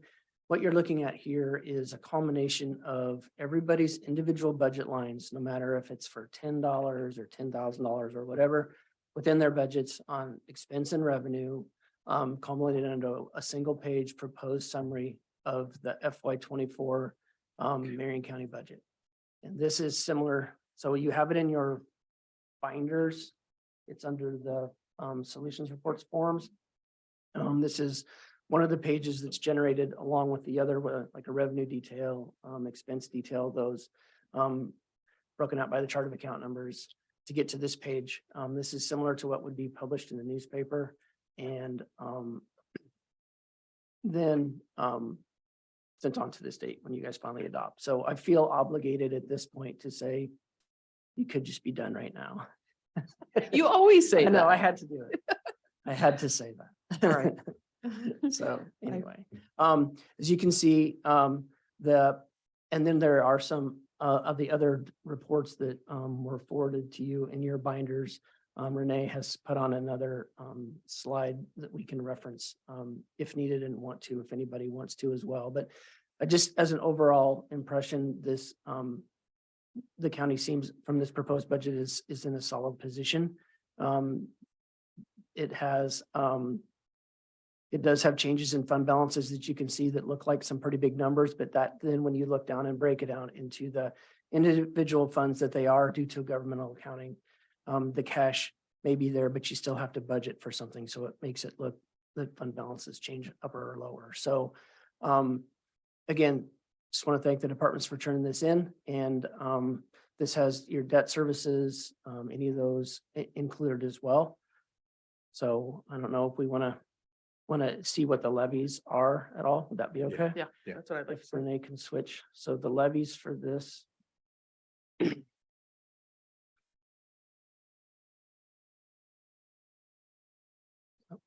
At a starting point, what we do is I put in last year's levies, except for one different one, and that would be the debt service.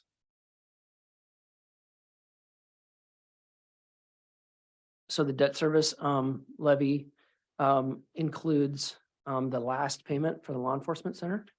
Yes. So that's fantastic. Doesn't seem like it's been that long, but that's great. That still does include the local option sales tax $300,000 transfer, which almost completely offsets that levy. It includes the Prairie Ridge bond issue and also interest only for the VA issue. Special note on the Prairie Ridge issue this time is there's actually some revenue. The city of Pella did certified debt for the first time on their TIF increment on that area. And we, for the first time, some of that TIF increment is coming back. It goes to the city first and then they'll come back to us. So we So have a- it does show that, and that is it is a split percentage. It's not a huge number for this first round. It's like $30,000. Of which has to be split between to the debt service fund and to a newly created low to moderate income housing fund. So we've attempted to create that fund, programmed it into your Department 99. So there's some revenue showing into that new LMI fund. I think I did build in equal expense, but not that you're expected to spend any of it this year, but that's kind of how the government accounting works. Right. So Jake, just again to remind everybody about the LMI fund, Mhm. because we'll get this from Prairie Ridge. We will also get this for VA. As that fund builds, that fund can be used to support low and moderate income housing throughout all of Marion County. So it's something for this board and future boards to keep an eye on as those collections begin to accrue at larger levels. Correct. So you won't start seeing that revenue in until the next fiscal year, obviously, because that's what we're talking about. And then in your month-end reports, everything there will just be a separate fund. I can't remember what number it is, 85 or something like that. That you will be able to see what your balance is and you can target towards a big singular project over a number of years. Or, this will be the first LMI, at least the expense that I'm ever been around. So other cities and, it's not that other people don't do it. We just haven't done it before, but it goes into its own fund and it stays there until the Board of Supervisors decides how to use it. The thing is, just like showing expenses higher than revenues in certain these funds, we will have to budget each year. So like, you might budget $100,000 one year and then not spend it and get another 100, or I'm using these numbers as pure examples, but the next year, then you have to budget 200 to use whatever's in there, even though you're only getting 100 in revenue. That's kind of how that works and shows on those balances. So just wanted you to note that that is the first time that revenue is coming in off that TIF increment from Prairie Ridge. And hopefully it will continue. Looks like, so from a screen, is it behind up here? Can you go to the levy one? So on that summary, on the back, on the summary, the taxes shown are a result of where you see, oh, it's great when I see a typo. Sorry about that. That should be FY 23-24. That's okay. At the top, it's in red. That's okay. Sorry. So the general fund is at its maximum of 350. The general supplemental at where you're at on revenues is 220, just exactly like last year.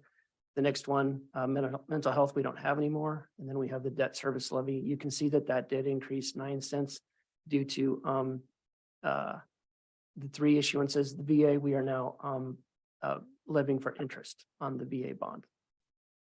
So $6.02 would be a countywide levy that everyone would be being asked to pay on their taxable value. And then in the rural, it's at the maximum 395. So really that's the only, you really only have the 4 levies that you can do at this point. And the general fund one is at the statutory, which allows you to have the general supplemental, and the rural is at the statutory. And that is mostly used towards the secondary road. And I believe you guys heard from the librarians, it's also in that one as well. Right. So that's where you are in the beginning. This translates, is it hard to switch back and forth or not? Switch back to that budget summary.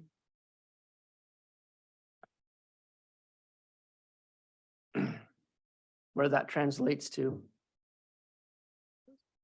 The first one. That's okay. We'll stay here. I was just going to show you that translates to where it shows as the net tax on the budget summary, the one that's on the regular. It's the proposed budget. On the regular PowerPoint. No. Is it hard to switch back and forth? For the very first one that was up there.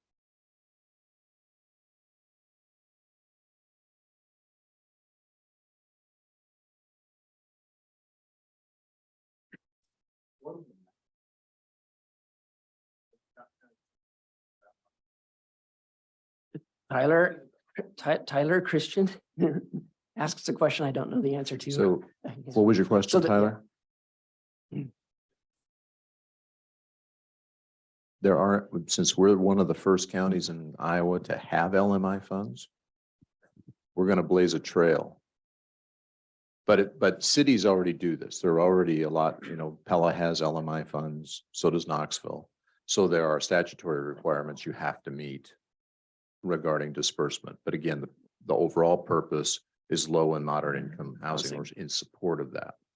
So let's take what Pella does. They might collect LMI funds and then use that to help with home rehabilitation for some of their older homes. They're building all these new developments, but they might allocate some of those for those purposes, maybe supporting apartment development, those types of things. So there's a variety of different purposes.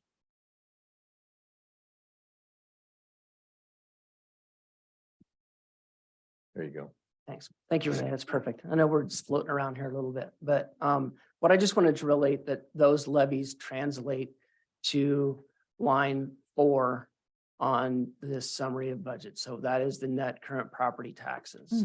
Okay, so that is the direct result. It feeds one way or the other. So if you raise or lower a levy, that line 4 in whichever fund it is will change, which will directly affect your revenues one way or the other. So you can see how that what we've collected over the years and where we are. It's got actual of 22 estimated for this year and then budget for next year. So I just wanted to show that direct relationship of that levy to what is the net property tax in summary form. So Jake, can you go back to the levy sheet? Yep. Renee, I just want to talk about one issue here. And again, it's something to put I like to contextualize. Yep. When you show a sheet like that, Jake, which is great, let's contextualize it from a levy standpoint, since that's what our residents see and are taxed on. Right. Get back to that one.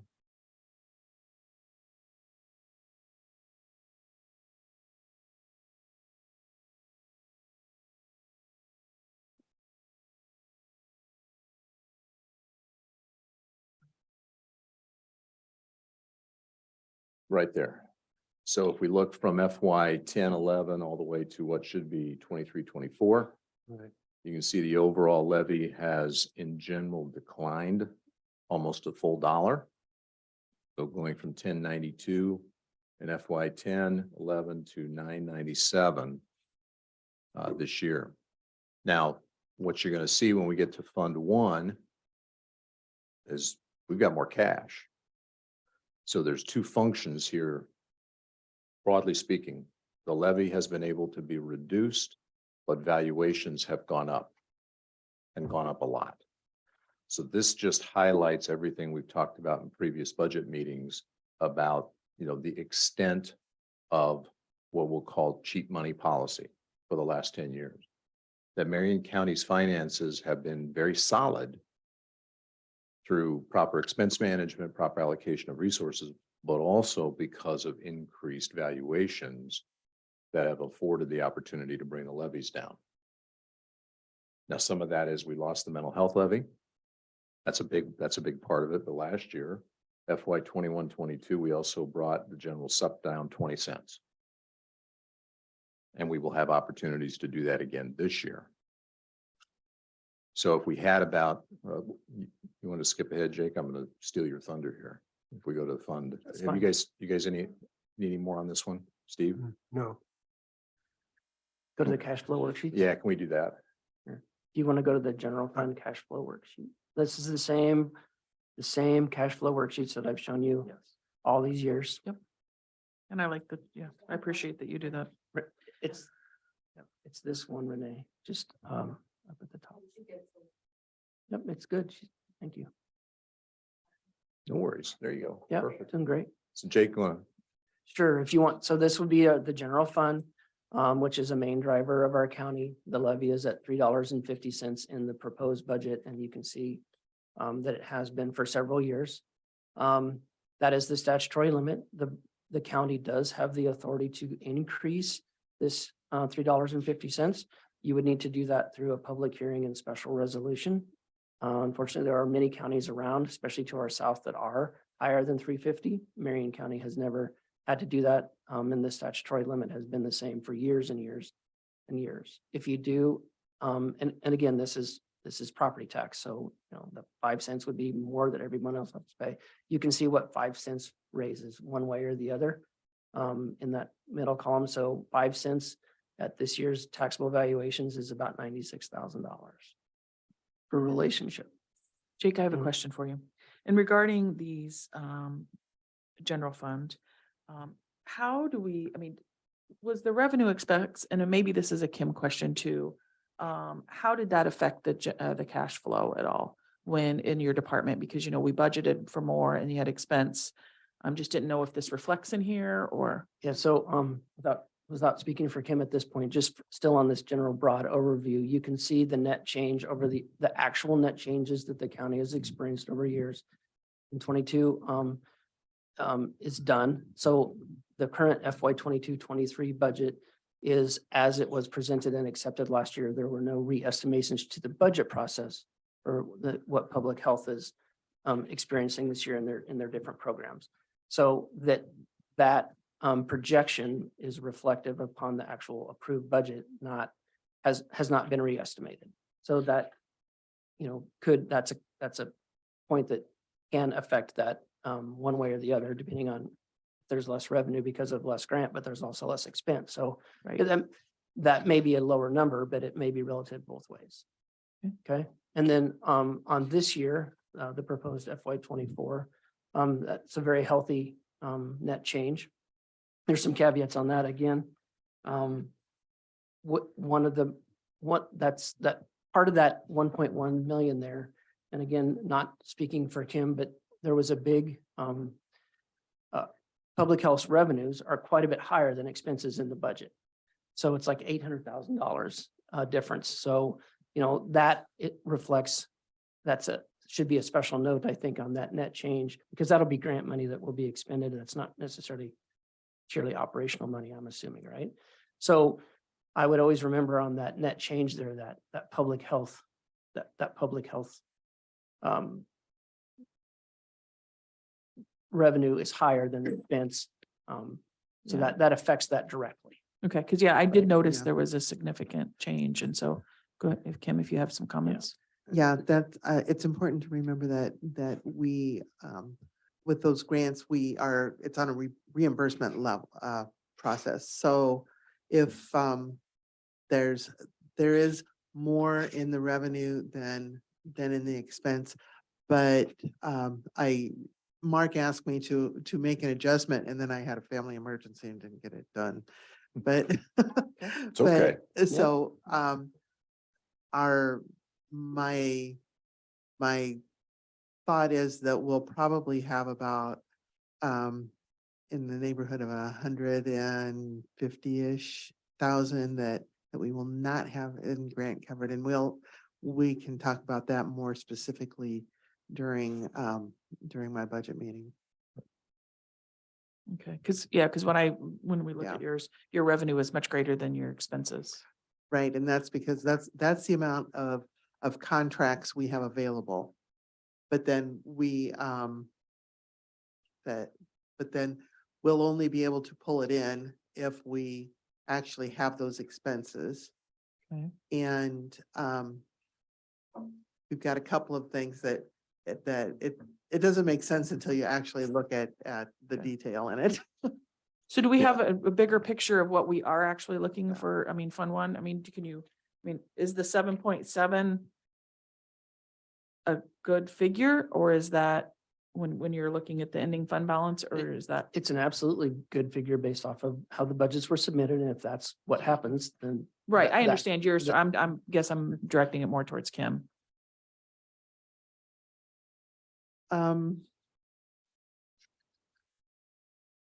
7.7. That's- Oh, Kim, I think I- that's the ending fund balance. So basically, not speaking. No, you're fine. No, just please asking you, don't. Do you expect that's what you're budgeting for to get those grants? And if they come in, that's what the number. if they come in, and if we use all of them. Right. Then will be subsequent expense as well. Right. Yeah, but with all things even, there's two items in my budget that will equal about 150 that are not grant covered, that I don't know for certain that they would be covered by administrative money from those grants. So I would say, I just want to make sure that the public, you know, what we're portraying is, you know, obviously looking at this possible revenue and the expense of, and then we have expenses, but then the ending fund balance. I just want to make sure that I fully understand, I guess. Yeah, so no, I'm going to jump in here. So that 7.7, we have 2 footnotes we have to add to this. Yeah, we have, yes. Like in I any think so. financial statement, this is a budgeted number. And it's based on the budgets that have been submitted to Jake, our best estimates from our department based on raises and all the other revenue and expense coming in and out of their department. There could be changes over the course of the year, Kim, to what Correct. you're saying.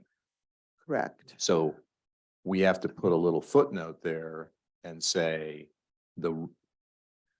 because of that potential variable, we also have an outstanding resolution for Tyler as well, to the tune of about $1 million that affects general fund. That was not programmed into this expense. And that's not in here. Correct. So that 7.7, so instead of a 1.42, Jake, it's about 300. Yeah. If you factor in, if you put those 2 footnotes in, it's about 300. Yeah, I think as we are seeing with this current year's budget and the projected changes and then the changes that have happened in public health, the budget stays what it is, and then the changes come along and get caught up in the end. So there will probably be variation to that number this year, just like you said. And then again, next year, I think that grant revenue that's showing in that needs to be a footnote or a side note and really take 800,000, and we're roughing that. That's a big number, but roughly out of this net change to show what's really more operational, not a public health grant. And then this does not include because I don't think it was, because I didn't put it in for one. And I'm not exactly sure what fiscal year that would be, but the Board of Supervisors has approved, as noted here, that resolution to support Junction 92 at $1 million from the general fund. So that is not in this. So those. Thank you. I appreciate it. I think that it's important that the public hears that. So this is really, it's still, But with all that, it's solid. But the fiscal health is still sound. Yes. From a revenue or from a levy standpoint, again, as we've highlighted in many years, this is the fund you don't want to change the levy on because of the statutory issues involved in going up or down. Go down, you lose your fund 2. Go up, you have to go through all kinds of special meetings with notice requirements to do that, and we're not in a fiscal position to justify that. Yeah, if we don't want to just with that, the supplemental was just mentioned. If you want to roll just to fund 2, if you just want to go through these quick, and then that's really all. Okay. Jake, a quick question on the law center being paid off. Where does that come? Obviously, with that not going out, where does that show in which fund? 40. 40? So we'll get to that. It's a debt service fund. That's a completely separate levy and fund than anything that's operational. Gotcha. Okay, thanks. So this is the fund 2. This is the general supplemental. The county can only have this levy if it's at its $3.50 max on the general fund. It's a specific use fund, so you can't raise monies here to do special projects or things like that. The main purposes of this are the employee benefits and insurances, we'll say, is the main drivers of this. Okay, the main expense. So this is programmed in as all departments at that $2.20 levy on the revenue side, and then all departmental inputs and Department 99, those types of things. So like health insurance increases or liability insurance increases, those would all be included in this. So you can see that the budgeted expenses are higher than the revenues. The Board of Supervisors specifically lowered this levy 20 cents last year. That's reflected through. So between the lower revenue isn't the word. We have a valuation increase again, but with that reduction in the levy, you can see that this is budgeted at a negative, but it's very specific. The fund balance is strong again. I don't see any danger here. Yeah, and we have talked in the past in providing any kind of property tax relief, this is the most obvious fund to take a look at. It has a healthy fund balance. On the health insurance side, Lisa, when is Sarah talking to us as a board? Sarah's scheduled on Thursday. On Thursday, so I'm gonna steal a little bit of Sarah's thunder. We know that our rate increase will be about 7%, Yes. 6.9999 with rounding. So very good. We also know between our three plans that the expense increase on the high deductible HSA plan was only 8.5. 4.85%. So most of the increase is coming from the other two plans. So that bodes extremely well for our health insurance directionally as we look in the future. It gives us some flexibility in this fund to again have discussions on some type of property tax relief. Jake, overall, from a valuation standpoint, we saw what, about a 3% increase? 3% taxable increase, that does not include like anything that's in the TIF increments in the different cities, Right. but overall 3% is a So- rounded number, yes. So just for the board, but just for the board's sake, that equates to somewhere between 15 cents to 20 cents on Fund 2. Am I close, Jake? I think so. Yeah. So anyway, that's going to be something that I'll want to talk about when we get there. It does give us a great opportunity to at least have that discussion and at least maybe net that out to our county taxpayers. So those are the two funds that drive daily operations, that type of thing. The next one is, can you roll to the, I'm not sure, it might be, I think we just have Fund 11. Yeah. So this is the Rural Services Basic Fund. This is a levy that is only paid for by the folks that are in the townships. It is has a statutory max of 395. We do not use the supplemental anymore. We got rid of that several years ago. And so the main use of these funds are the secondary road transfer to the secondary road department. That's their main county source of revenue is through this fund. This fund also pays for Planning and zoning?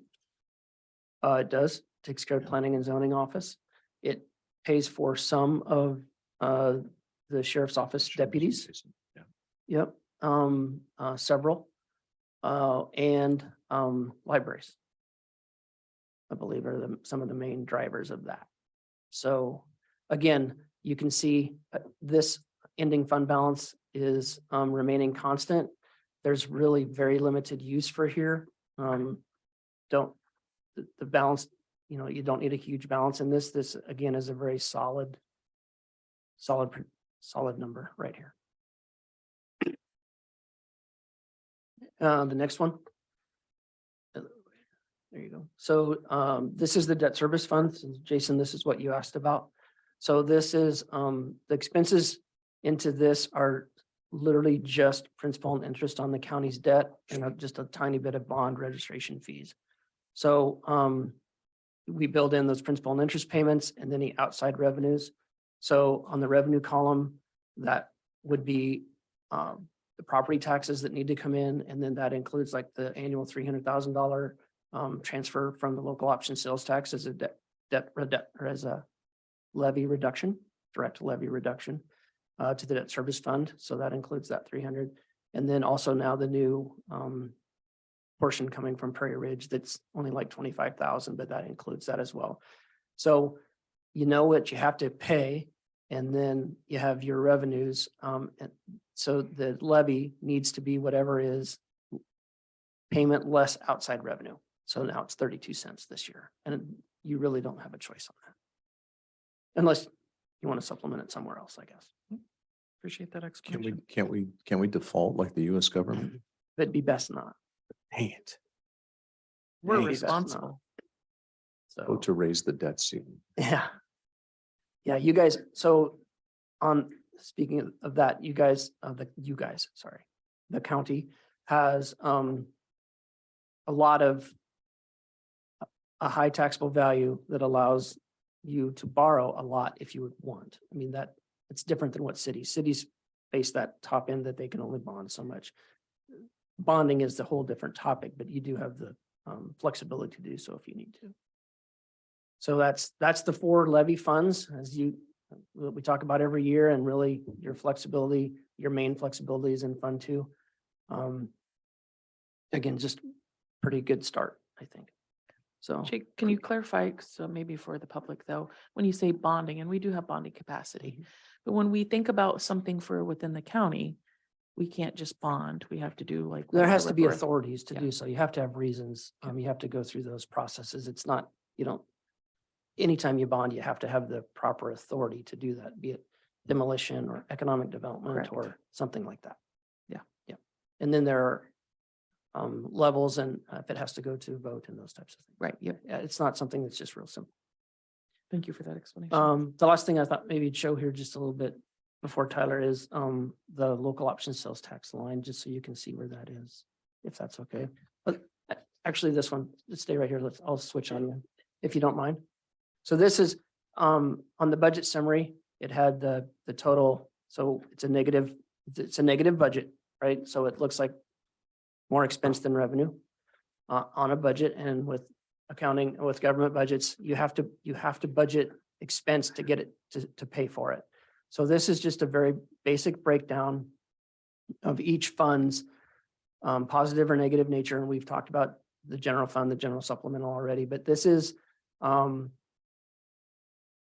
how we get to the 4.6 million of the negative balance. And I like this one because it shows if it's a levy fund or not and where it comes from. So we'll use the ARPA fund. It's like the 4th from the top or 5th from the top. It's a $3.6 million negative number in this budget. So you have to budget for the expense, but we have the bank, the cash is in the bank. So there is no revenue to make that look like zero. So that's what's difficult or makes it look weird on these budgets. The local option sales tax fund is the same. It's a big number. You've been building reserve in that, but there is revenue into that one, but there's a fund balance. So you have to budget both sides. So this is in your information here, and that flows through to all of them, like the law enforcement memorial fund, second to top. Jason has money in that fund, but if he doesn't have a budget line to spend it, he can't spend it. So they put it in their budget to spend. There is a new fund, another new fund this year that wasn't there before, the opioid abatement fund. So it looks like to date, when I plugged this in, we had received that 190, it's in the 191,000. So I programmed it in as an expense, did not program in any revenue because never sure what that's going to be. So this gives us a very specific use for the opioid settlements.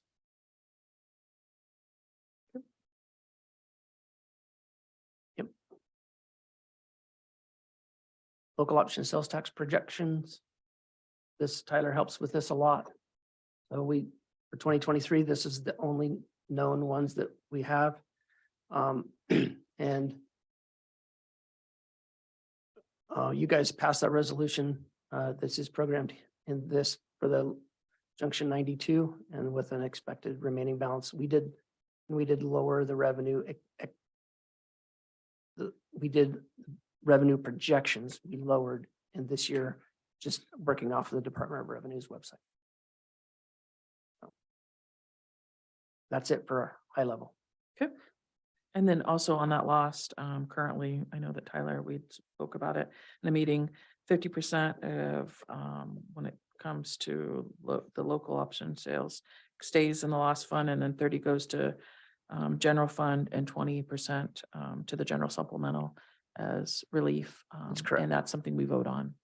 Yep, each budget yep. session. So it, the budget is programmed at your last year's, percentages. So Michaela gets the local option sales tax money in and then distributes per the 28E agreements the amounts to the city of Pella and city of Knoxville.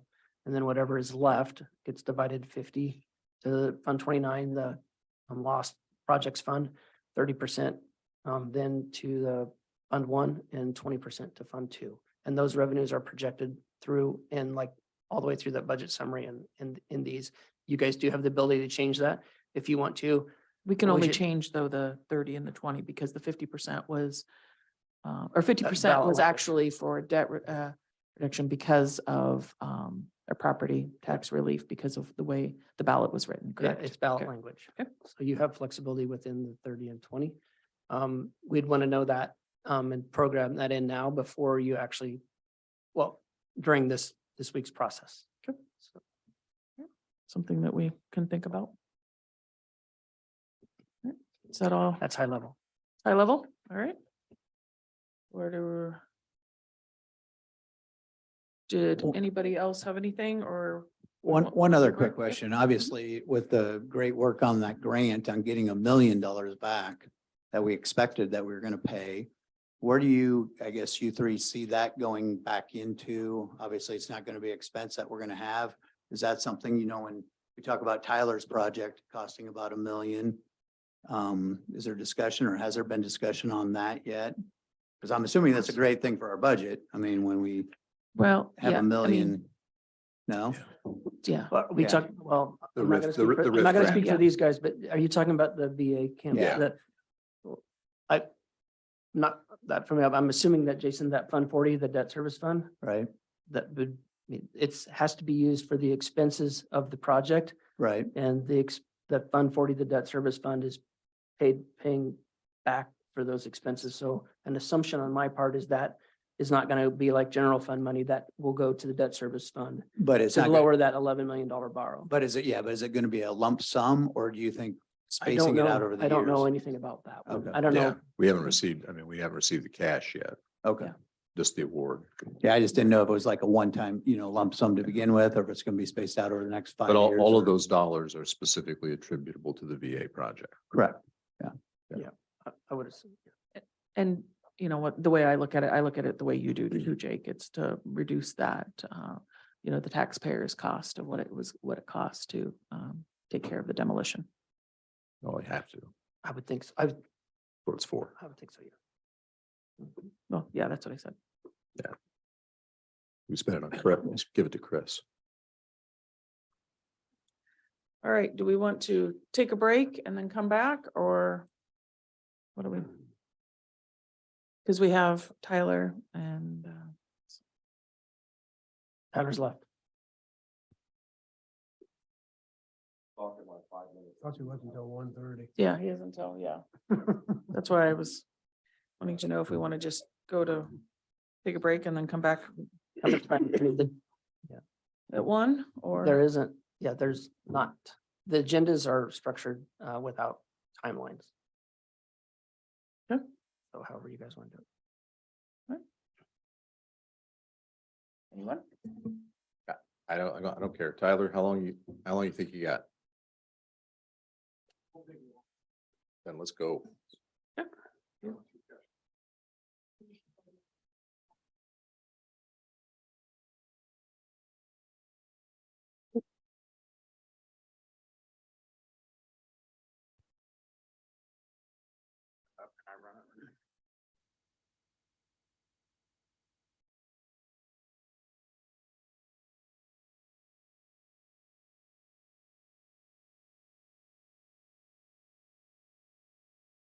Well, while she's pulling that up, I guess I'll just preface it by this.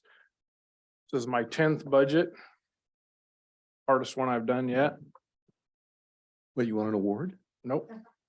Just probably the most. Jake, how many frustrating. budgets have you done? My own department, 23, All right. 20, no, 20. I See, don't know. Tyler's angling for pro rata payment by budget. Okay, all right, got it. Go ahead, So, Tyler. Yep, I'm gonna. Up here while we're waiting on that. So you guys have seen the balance sheet and where Fund 20 sits, the revenues actually look worse than they really are. We show minimal increases in revenue, something like 0.3%. But we had project reimbursements shown as revenues last year, actually in the last 2 fiscal years. So our actual property tax revenue, road use tax is a net gain of 3.3% overall. But because we were showing those project reimbursements last year's revenue, it looks pretty slim. But that's not actually the case. So as far as expenses, the major increase in our expense line is $1 million from our department set aside for Junction 92. Like you've just seen 1.5 million from lost and we discussed the 1 million from the general fund. So we set aside $1 million for that shop project from our secondary road fund as well.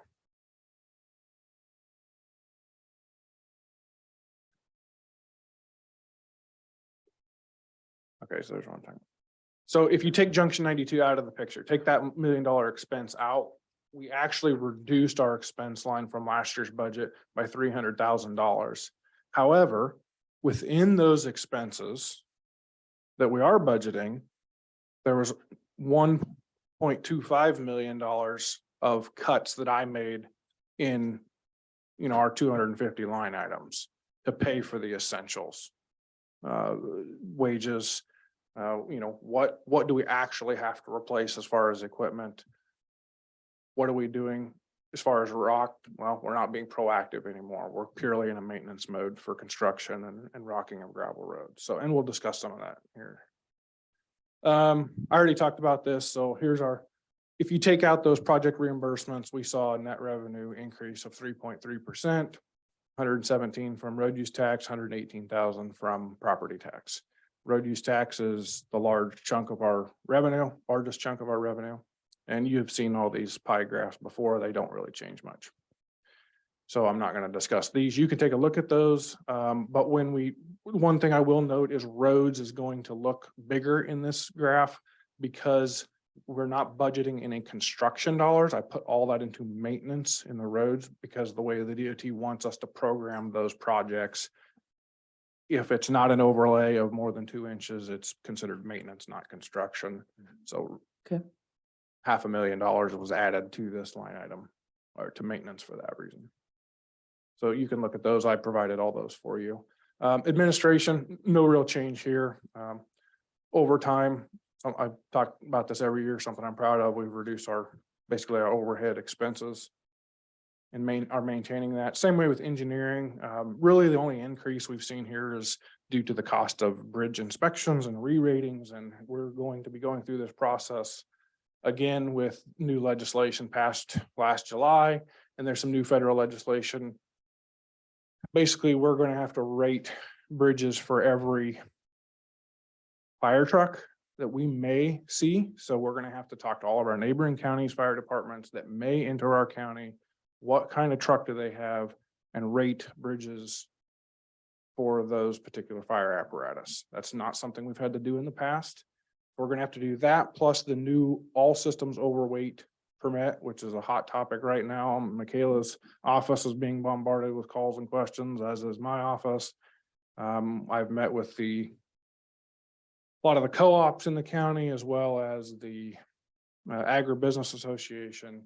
There's not a lot of details out there from anybody's end of the spectrum, and we don't really know what the impact there is. I will tell you, and this is probably a discussion for later, but I will tell you, I did opt Marion County in as of January 1 with a road segment, actually 2 small road segments that have no bridges on them. 2 short road segments, they're old state highways. We opted in to receive a portion of the funding. The legislation says we do not have to opt in until July 1 of 2025, but I went ahead and did just to receive any potential funding there may be, which is 75% of the $500 permit fee. So you're saying in 2025, they're going to force us into the all systems permit? We have to opt in at that point, yes, as Really? counties. And they gave us that time frame. What does that mean? So Means that that we don't no longer we don't write our own permits for our roads.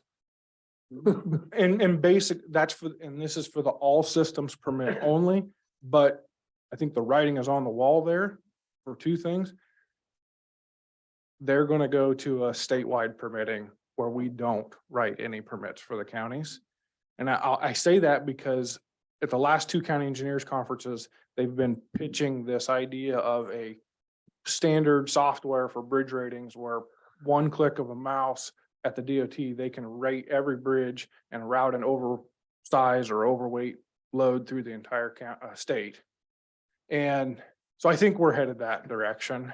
I don't know what, those revenues aren't huge for us, but it was some control. we're gonna Yeah. definitely lose some control. And what nobody talks about is our pavement damage. Bridges are one thing, but Right. exponential loads on pavements is 7 axles on a semi going over that pavement at 2.5 times the impact per axle is substantial damage. So. Right. So that's a larger discussion, but we did opt in, just so you know. And are looking at some costs for re-rating bridges at the cost of anywhere from $200 to $500 per bridge, most likely on 200 bridges. But we'll probably do that re-rating as part of the emergency vehicle apparatus. So it's a one-time thing instead of doing it twice, which we just redid everything 2 years ago with new legislation. So here we go again. So bridges and culverts, the reduction is purely maintenance, construction cost, shaving dollars wherever we could to pay for rock on the roads and fuel for the vehicles. My formatting's messed up a little here, looks like. You can see there are some things I had to keep in the budget, $180,000 for gravel road stabilization. So this is something we invested in the current fiscal year. Due to temperatures, we were not able to get that material incorporated. And it has a shelf life. So we have this product to incorporate and do gravel road stabilization. So we had to budget the money to finish the project for next year. Could it happen still between now and the end of June? Yeah, but I'm not going to bank on that. What do you mean by shelf life? So it's a chemical stabilization and the product itself, the chemicals have a shelf life. Okay. And currently we've had them for about 9 months. So we want to get those used up. And then here, the 550,000 is what I moved from construction into maintenance. So this is a Band-Aid. We're going to put on a couple paved roads, about 8 miles worth, G40 east of Pleasantville and G76 from Highway 14 to not quite to Melcher. We're just putting a Band-Aid on these roads with a micro lift to try to seal up any cracks and buy ourselves some time. And I feel that's absolutely necessary to protect what we do have there on those 2 roads, because there's no end in sight for them in the near future for a major rehab. So I did reduce this gravel tonnage for the first time in my tenure here by 7% overall. We still have a 12% increase in the cost of gravel overall. We were going to be closer to 22%, because in the last budget, I underestimated. I think I budgeted like 6%. We saw an 8% increase. Then we were hit with a mid-year increase of an additional 6%. And then this January 1, this month, we saw a 15% increase. So rock is very, very expensive, and we had to do some reductions in our maintenance rock tonnage, in our regrades, and even in our repair rock tonnage. I do feel fairly comfortable with our repair rock. So if we do have a bad spring, our stockpiles are probably as healthy as they've ever been. And we did that in December before this price jumped 15%. We stockpiled through the latter weeks of November and into December this year because we saw the writing on the wall there and knew what we were looking at on January 1st. Our winter operation budget remains basically the same. We have not seen any major increases here. The Railport and Reynolds, I've heard is going to open back up, which will typically reduce the price per ton by about $5. I don't know exactly what the timeline is or if that has happened yet. March is when we'll bid out our salt through the Central Iowa Salt Group again. Tyler, got a quick question Yep. for you though. When you talk about the roads and we're using the Band-Aids reduction, I mean, that's gonna catch us sooner or later. I mean, Sure. are you seriously concerned about, where we're going? I mean, yeah, we've talked about this in previous fiscal years when we've had a healthier operating budget. Our rehab, where we need to be to sustain the current pavements that we have long-term, we already had shortfalls. This is just exacerbating that. We're still in the maintenance mode, only at a higher cost. Yeah. That's, Exactly. I Yep. mean, when you, So the price of paint is almost more than doubled. So painting the pavement markings on the highways is, gosh, I think when I started here, it was like 45 or 50,000. Now it's like 120,000. We no longer receive the sign grant.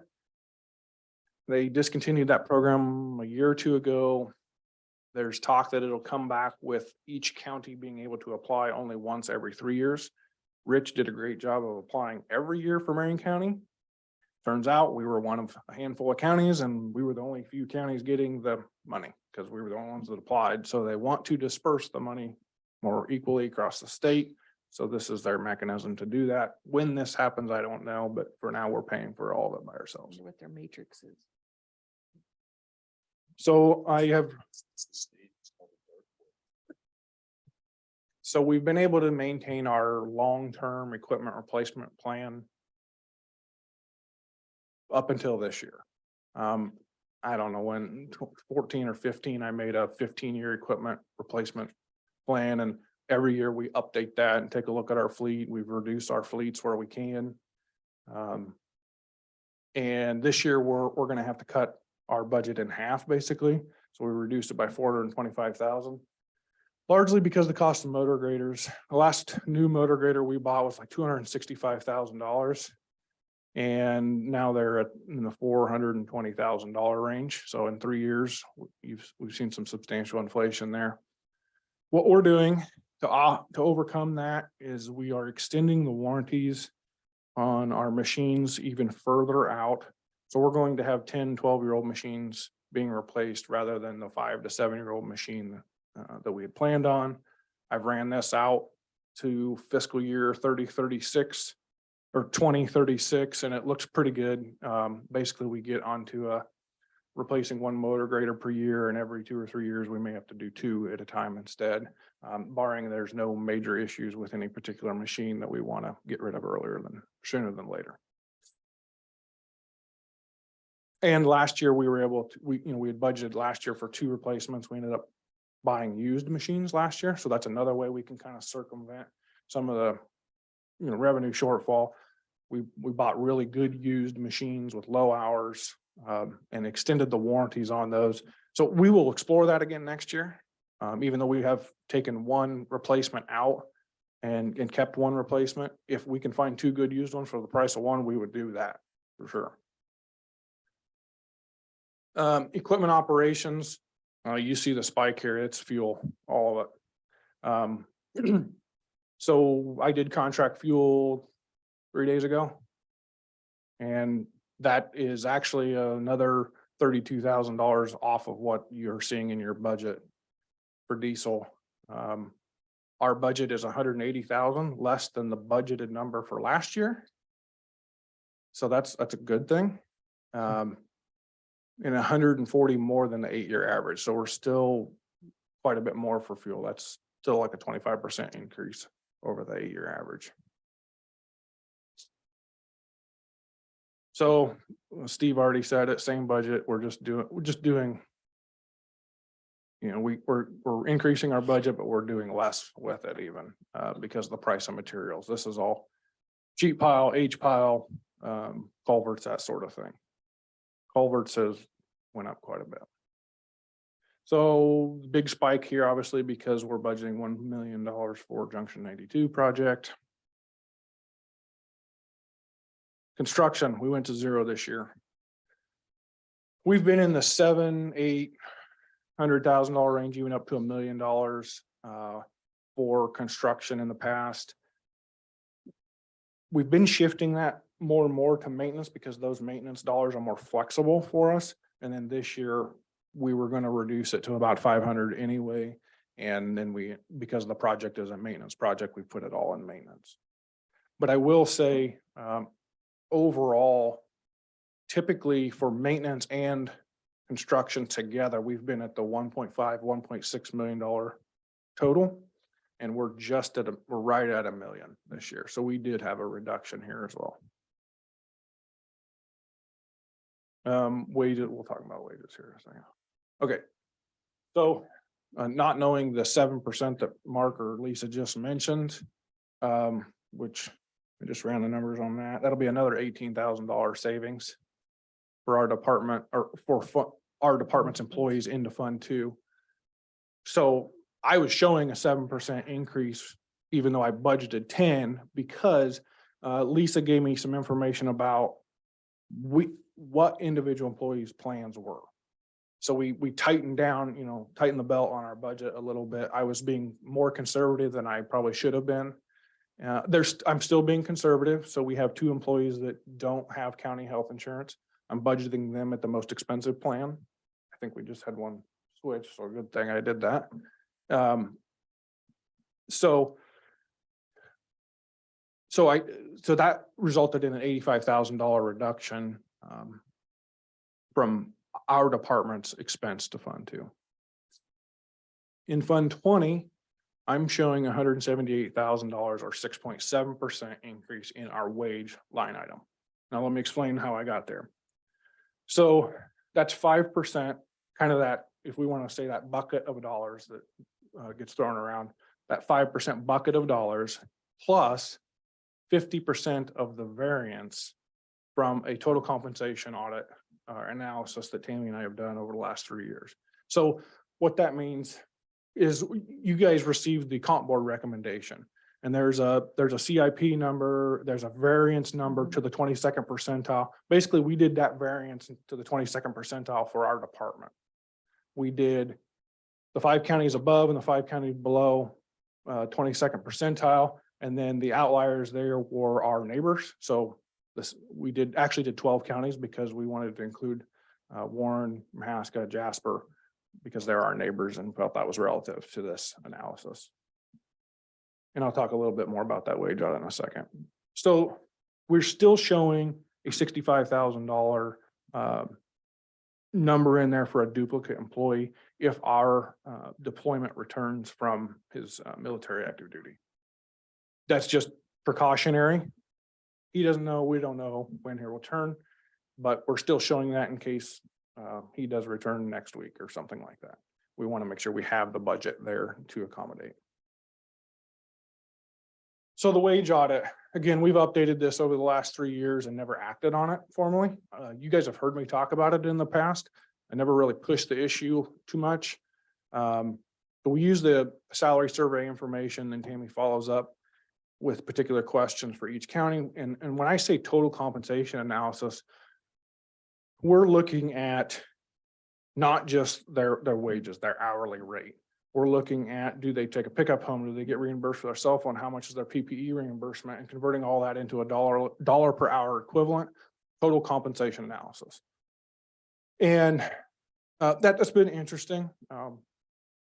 But I will say it doesn't change things a whole lot, to be honest, when you run the comparisons. So in FY23, we budgeted 5%, and I took this line right out of my previous budgets presentation. We could get closer with 5%. It didn't, because the next bullet there is the average of the 22nd percentile. They gave 6.4%. Statewide, secondary road employees saw 6.7%. So we didn't gain any ground. We actually lost ground for certain positions. Let me clarify there, certain positions.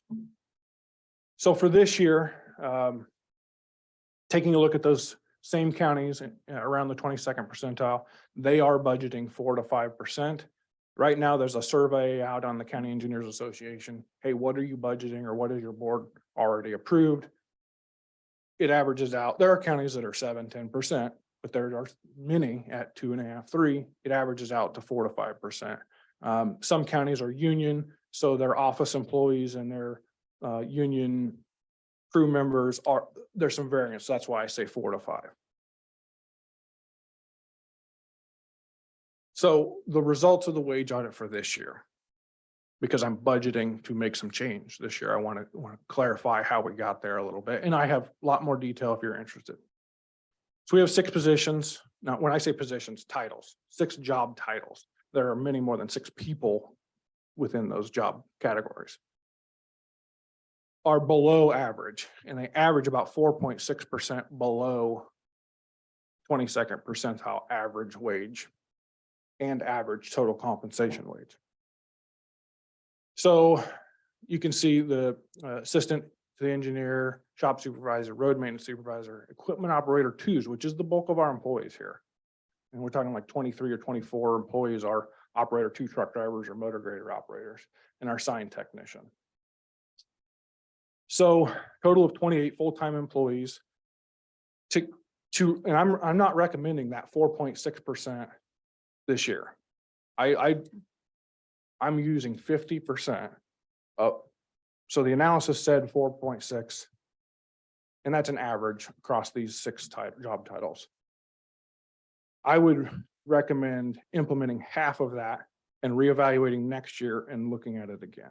For 1 year, it would be approximately $45,000 change to our budget.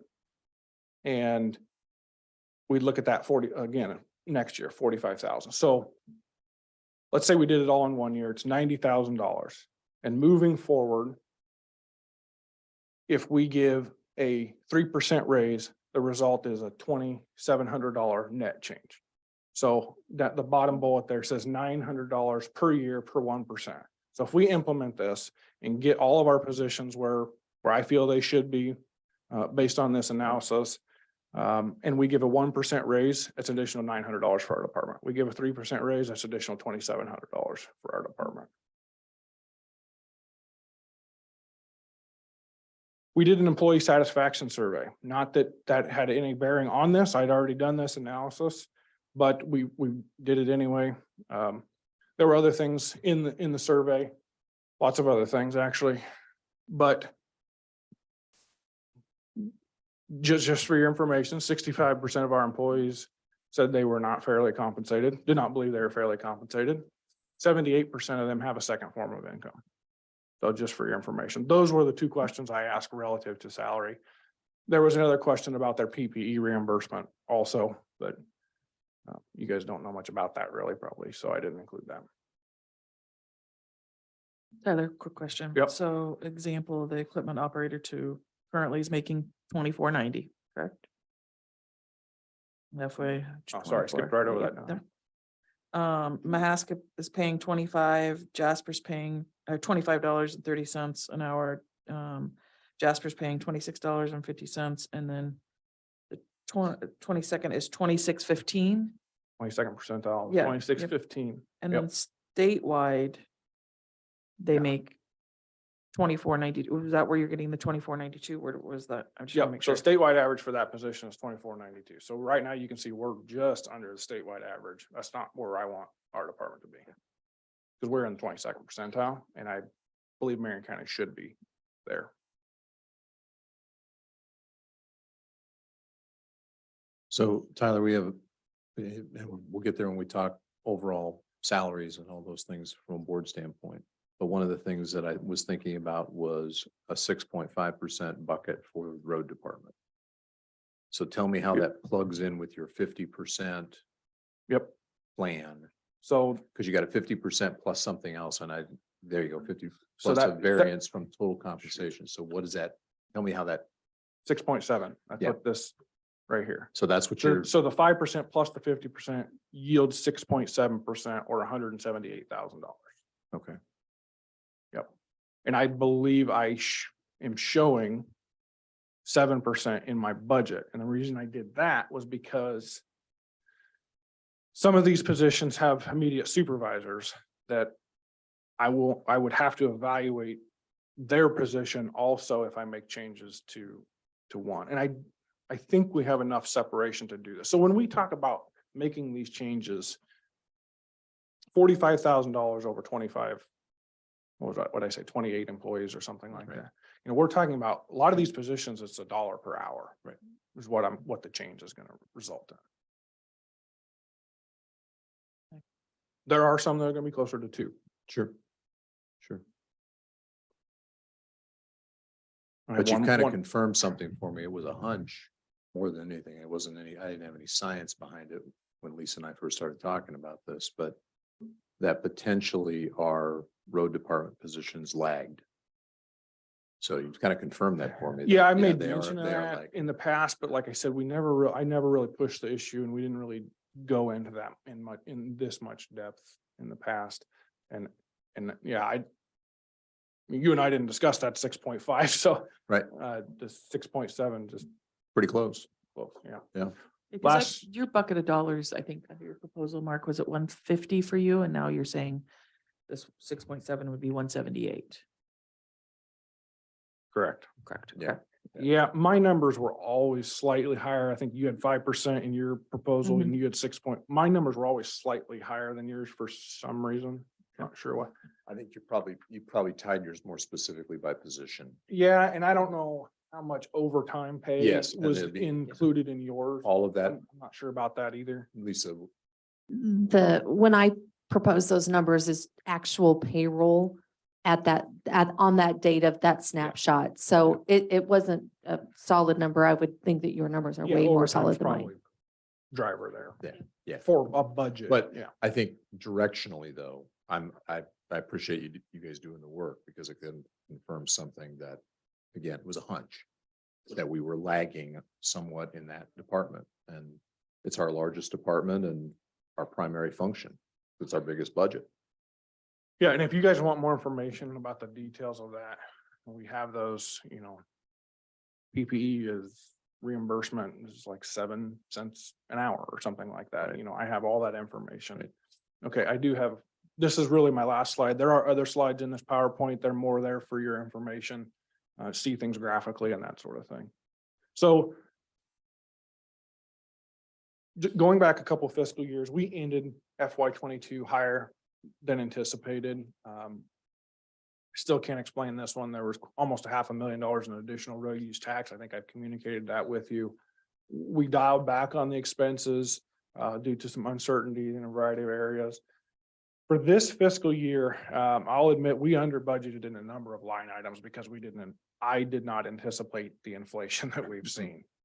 So we're going to be closer to 100% utilization of our expense line with a few exceptions of some projects we're not going to do now. Some of those being joint projects with Jasper County, we're backing off. We're both backing off on that. And the revenue, man, I hope it is closer to the budget. Right now, our road use tax is tracked under our projections every single month. I have never had that happen. Typically, we will see a couple months out of the 12 be under my projection, and we've been under almost every single month. I don't know if we've received January. Yeah, we probably have. Usually comes around the 18th. So that makes me a little nervous, but that's why I said we'll likely come in closer to the budget line on them instead of 100 or 5% over. So you're like 90, don't you generally use like 94, 95? So you're thinking now you're going to be For using 100%. expense, I usually use 105 for my revenue and 90% for utilization of expense. So when I did my fund balance, I did back those off from the averages that we've been saying, yes. And those are included in this is all that you've seen before in the fund balance projections and whatnot. And how I get there, this is what you're talking about, Keisha. Yeah. So I'm not gonna go into the detail unless you want.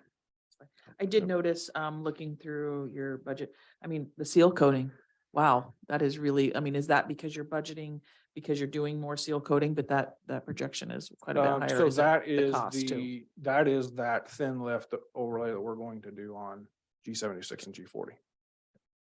It's not seal coating. Actually, we took seal coating out of this budget. this is a seal coating year for some of our rural subdivisions and seal coats. And since 2016, Steve, when we started seal coating regularly again, does that sound right? We've been on a 3-year rotation since then. We're going to go to a 4-year because I don't think we can afford to maintain a 3-year rotation at $500,000 a pop. So I've already done that. I took that out of this year's project because we got these highways that we need to take care of. So what we're doing is not really a seal coat. That's where I budgeted it because it's a similar process. But basically it's just a Band-Aid, buying us some time. Hopefully, Appreciate that. but with increased truckloads, who knows? Thank you, Tyler. Unless you have anything else? I do have 2 more quick comments. We received $2 million from the Miller Meeks Community Project Fund grant application. That'll be going towards Highway G28 overlay. We will still have $2.5 million of farm to market money invested into that project. So it's about 50%, 45-50%. Because of that, we delayed our T15 overlay project, which was probably the right move anyway, based on pavement conditions. We are our Flagler Bridge project is supposed to go out for bid in July. February 28th, there's a raise grant due, and I'm currently working on like a $15 to $20 million grant application, which would roll in our Flagler Bridge, which would probably delay the project a year, and the entire T15 corridor. And this is a multi-jurisdictional application. There will be some things that you as a board have to do before I make that application. But we're looking at the terminal points being in the city of Knoxville and in the city of Pella. So it's a multi-jurisdictional application. We will be looking at all aspects of the corridor. Luckily, we have the location study for which we received a grant for 3 or 4 years ago now. Gosh, it's probably been longer than that. Right there. And that's going to bode really well for us. I have talked to Federal Highway Administration and the Des Moines MPO. The Des Moines MPO is actually going to help us write the grant.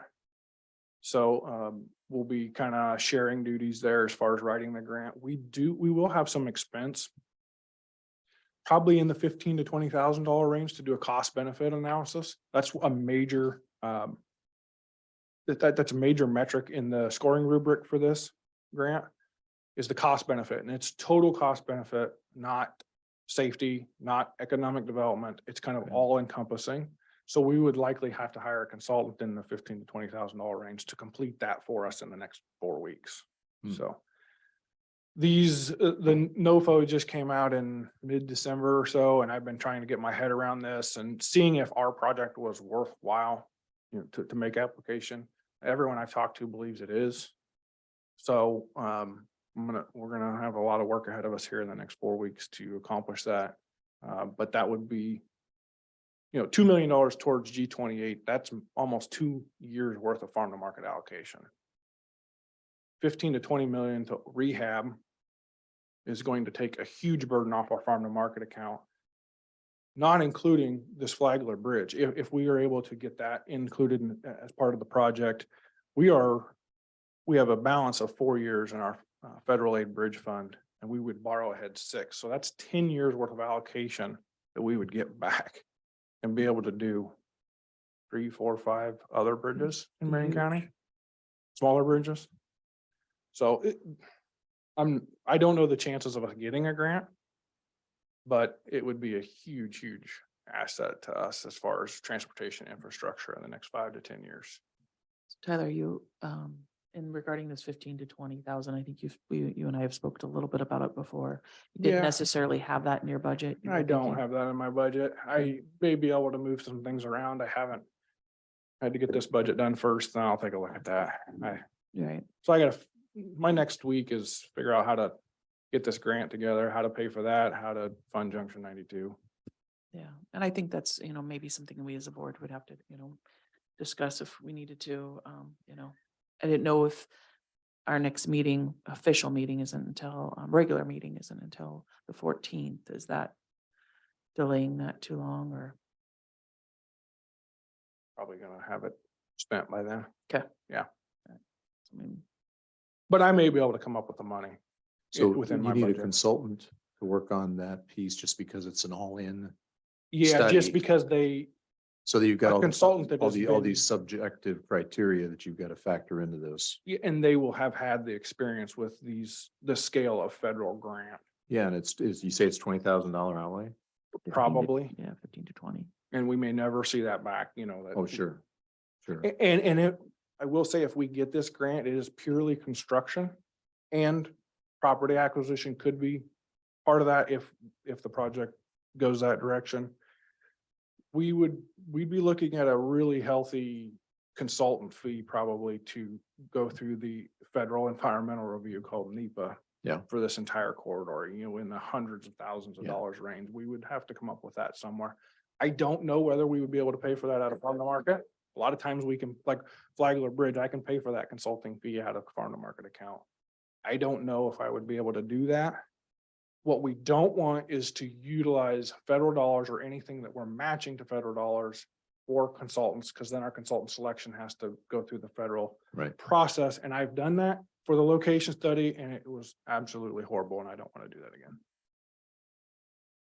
So this first step does not encumber us to take that next step to get the multi-six-figure consultant to do the federal No, environmental. No, this is just the first step. this would be the first step to make application. We don't have to have the project designed. We don't have to have the environmental complete. We wouldn't have to do any of that until we were awarded the funds, which they're saying would be June 28 of 23. And once you're awarded the funds, then what? FHWA is telling me likely funds would not be available until spring of 2024. Okay. Which it would take us 9 to 12 months to get the environmental review done, plus a preliminary and final design. I mean, we'd be looking at year and a half, 2 years out. for Once construction. we get that award, then we're going to have to do more of that type of work. That would all be federal from that point on. Is it worth And- it, Tyler? Oh, yeah. When we're talking that, you know, I talked about 10 years worth of bridge allocation. Yeah, it would. And it we would be worth it. spend 20,000 plus maybe another what? 253 Yeah. in total for NEPA and maybe some parts of our design. We'd have to have some redesign probably with our bridge project. Okay. And I'm already 150K deep in engineering fees for So that the- bridge. So that's what you gotta think about is that if you spend the 20 and he gets it, you have to spend 300. Yeah, and we would have to spend that locally, even though the resulting impacts are gonna be to our farm to market and federal aid road and bridge funds. Right. Yeah, we would be committing, we would know by June 28, so we could pull our Flagler Bridge from the letting in July. If not, we're gonna proceed with the Right. bridge. Could we reapply again without the bridge next year? Yeah. If the program still exists in its current form. Yeah. There is no match required. For rural projects, they do encourage a match, so I don't know what that means. I don't know if they would let us include any of our location study investment as part of the match. I doubt it, because it's already been incurred. Would we have to put in some farm to market money or some of our HBP bridge money? It's possible. So Tyler, other question, when anything federal, environmental, especially when we do it a year from now, 2 years from now, federal grants, are there any other encumbrances that you know of that would cause a board problems? And I'm talking philosophically, ESG, climate, all those other things. Heck, we've got racial guidelines for roads from the federal DOT now. Yeah, it wouldn't be any different. My understanding is there are some new guidelines for some environmental. I think there was an email floating around between some departments and the board. There are some new environmental guidelines. There are some new Buy American guidelines. None of that, we're pretty accustomed to that, with working with federal aid transportation funding.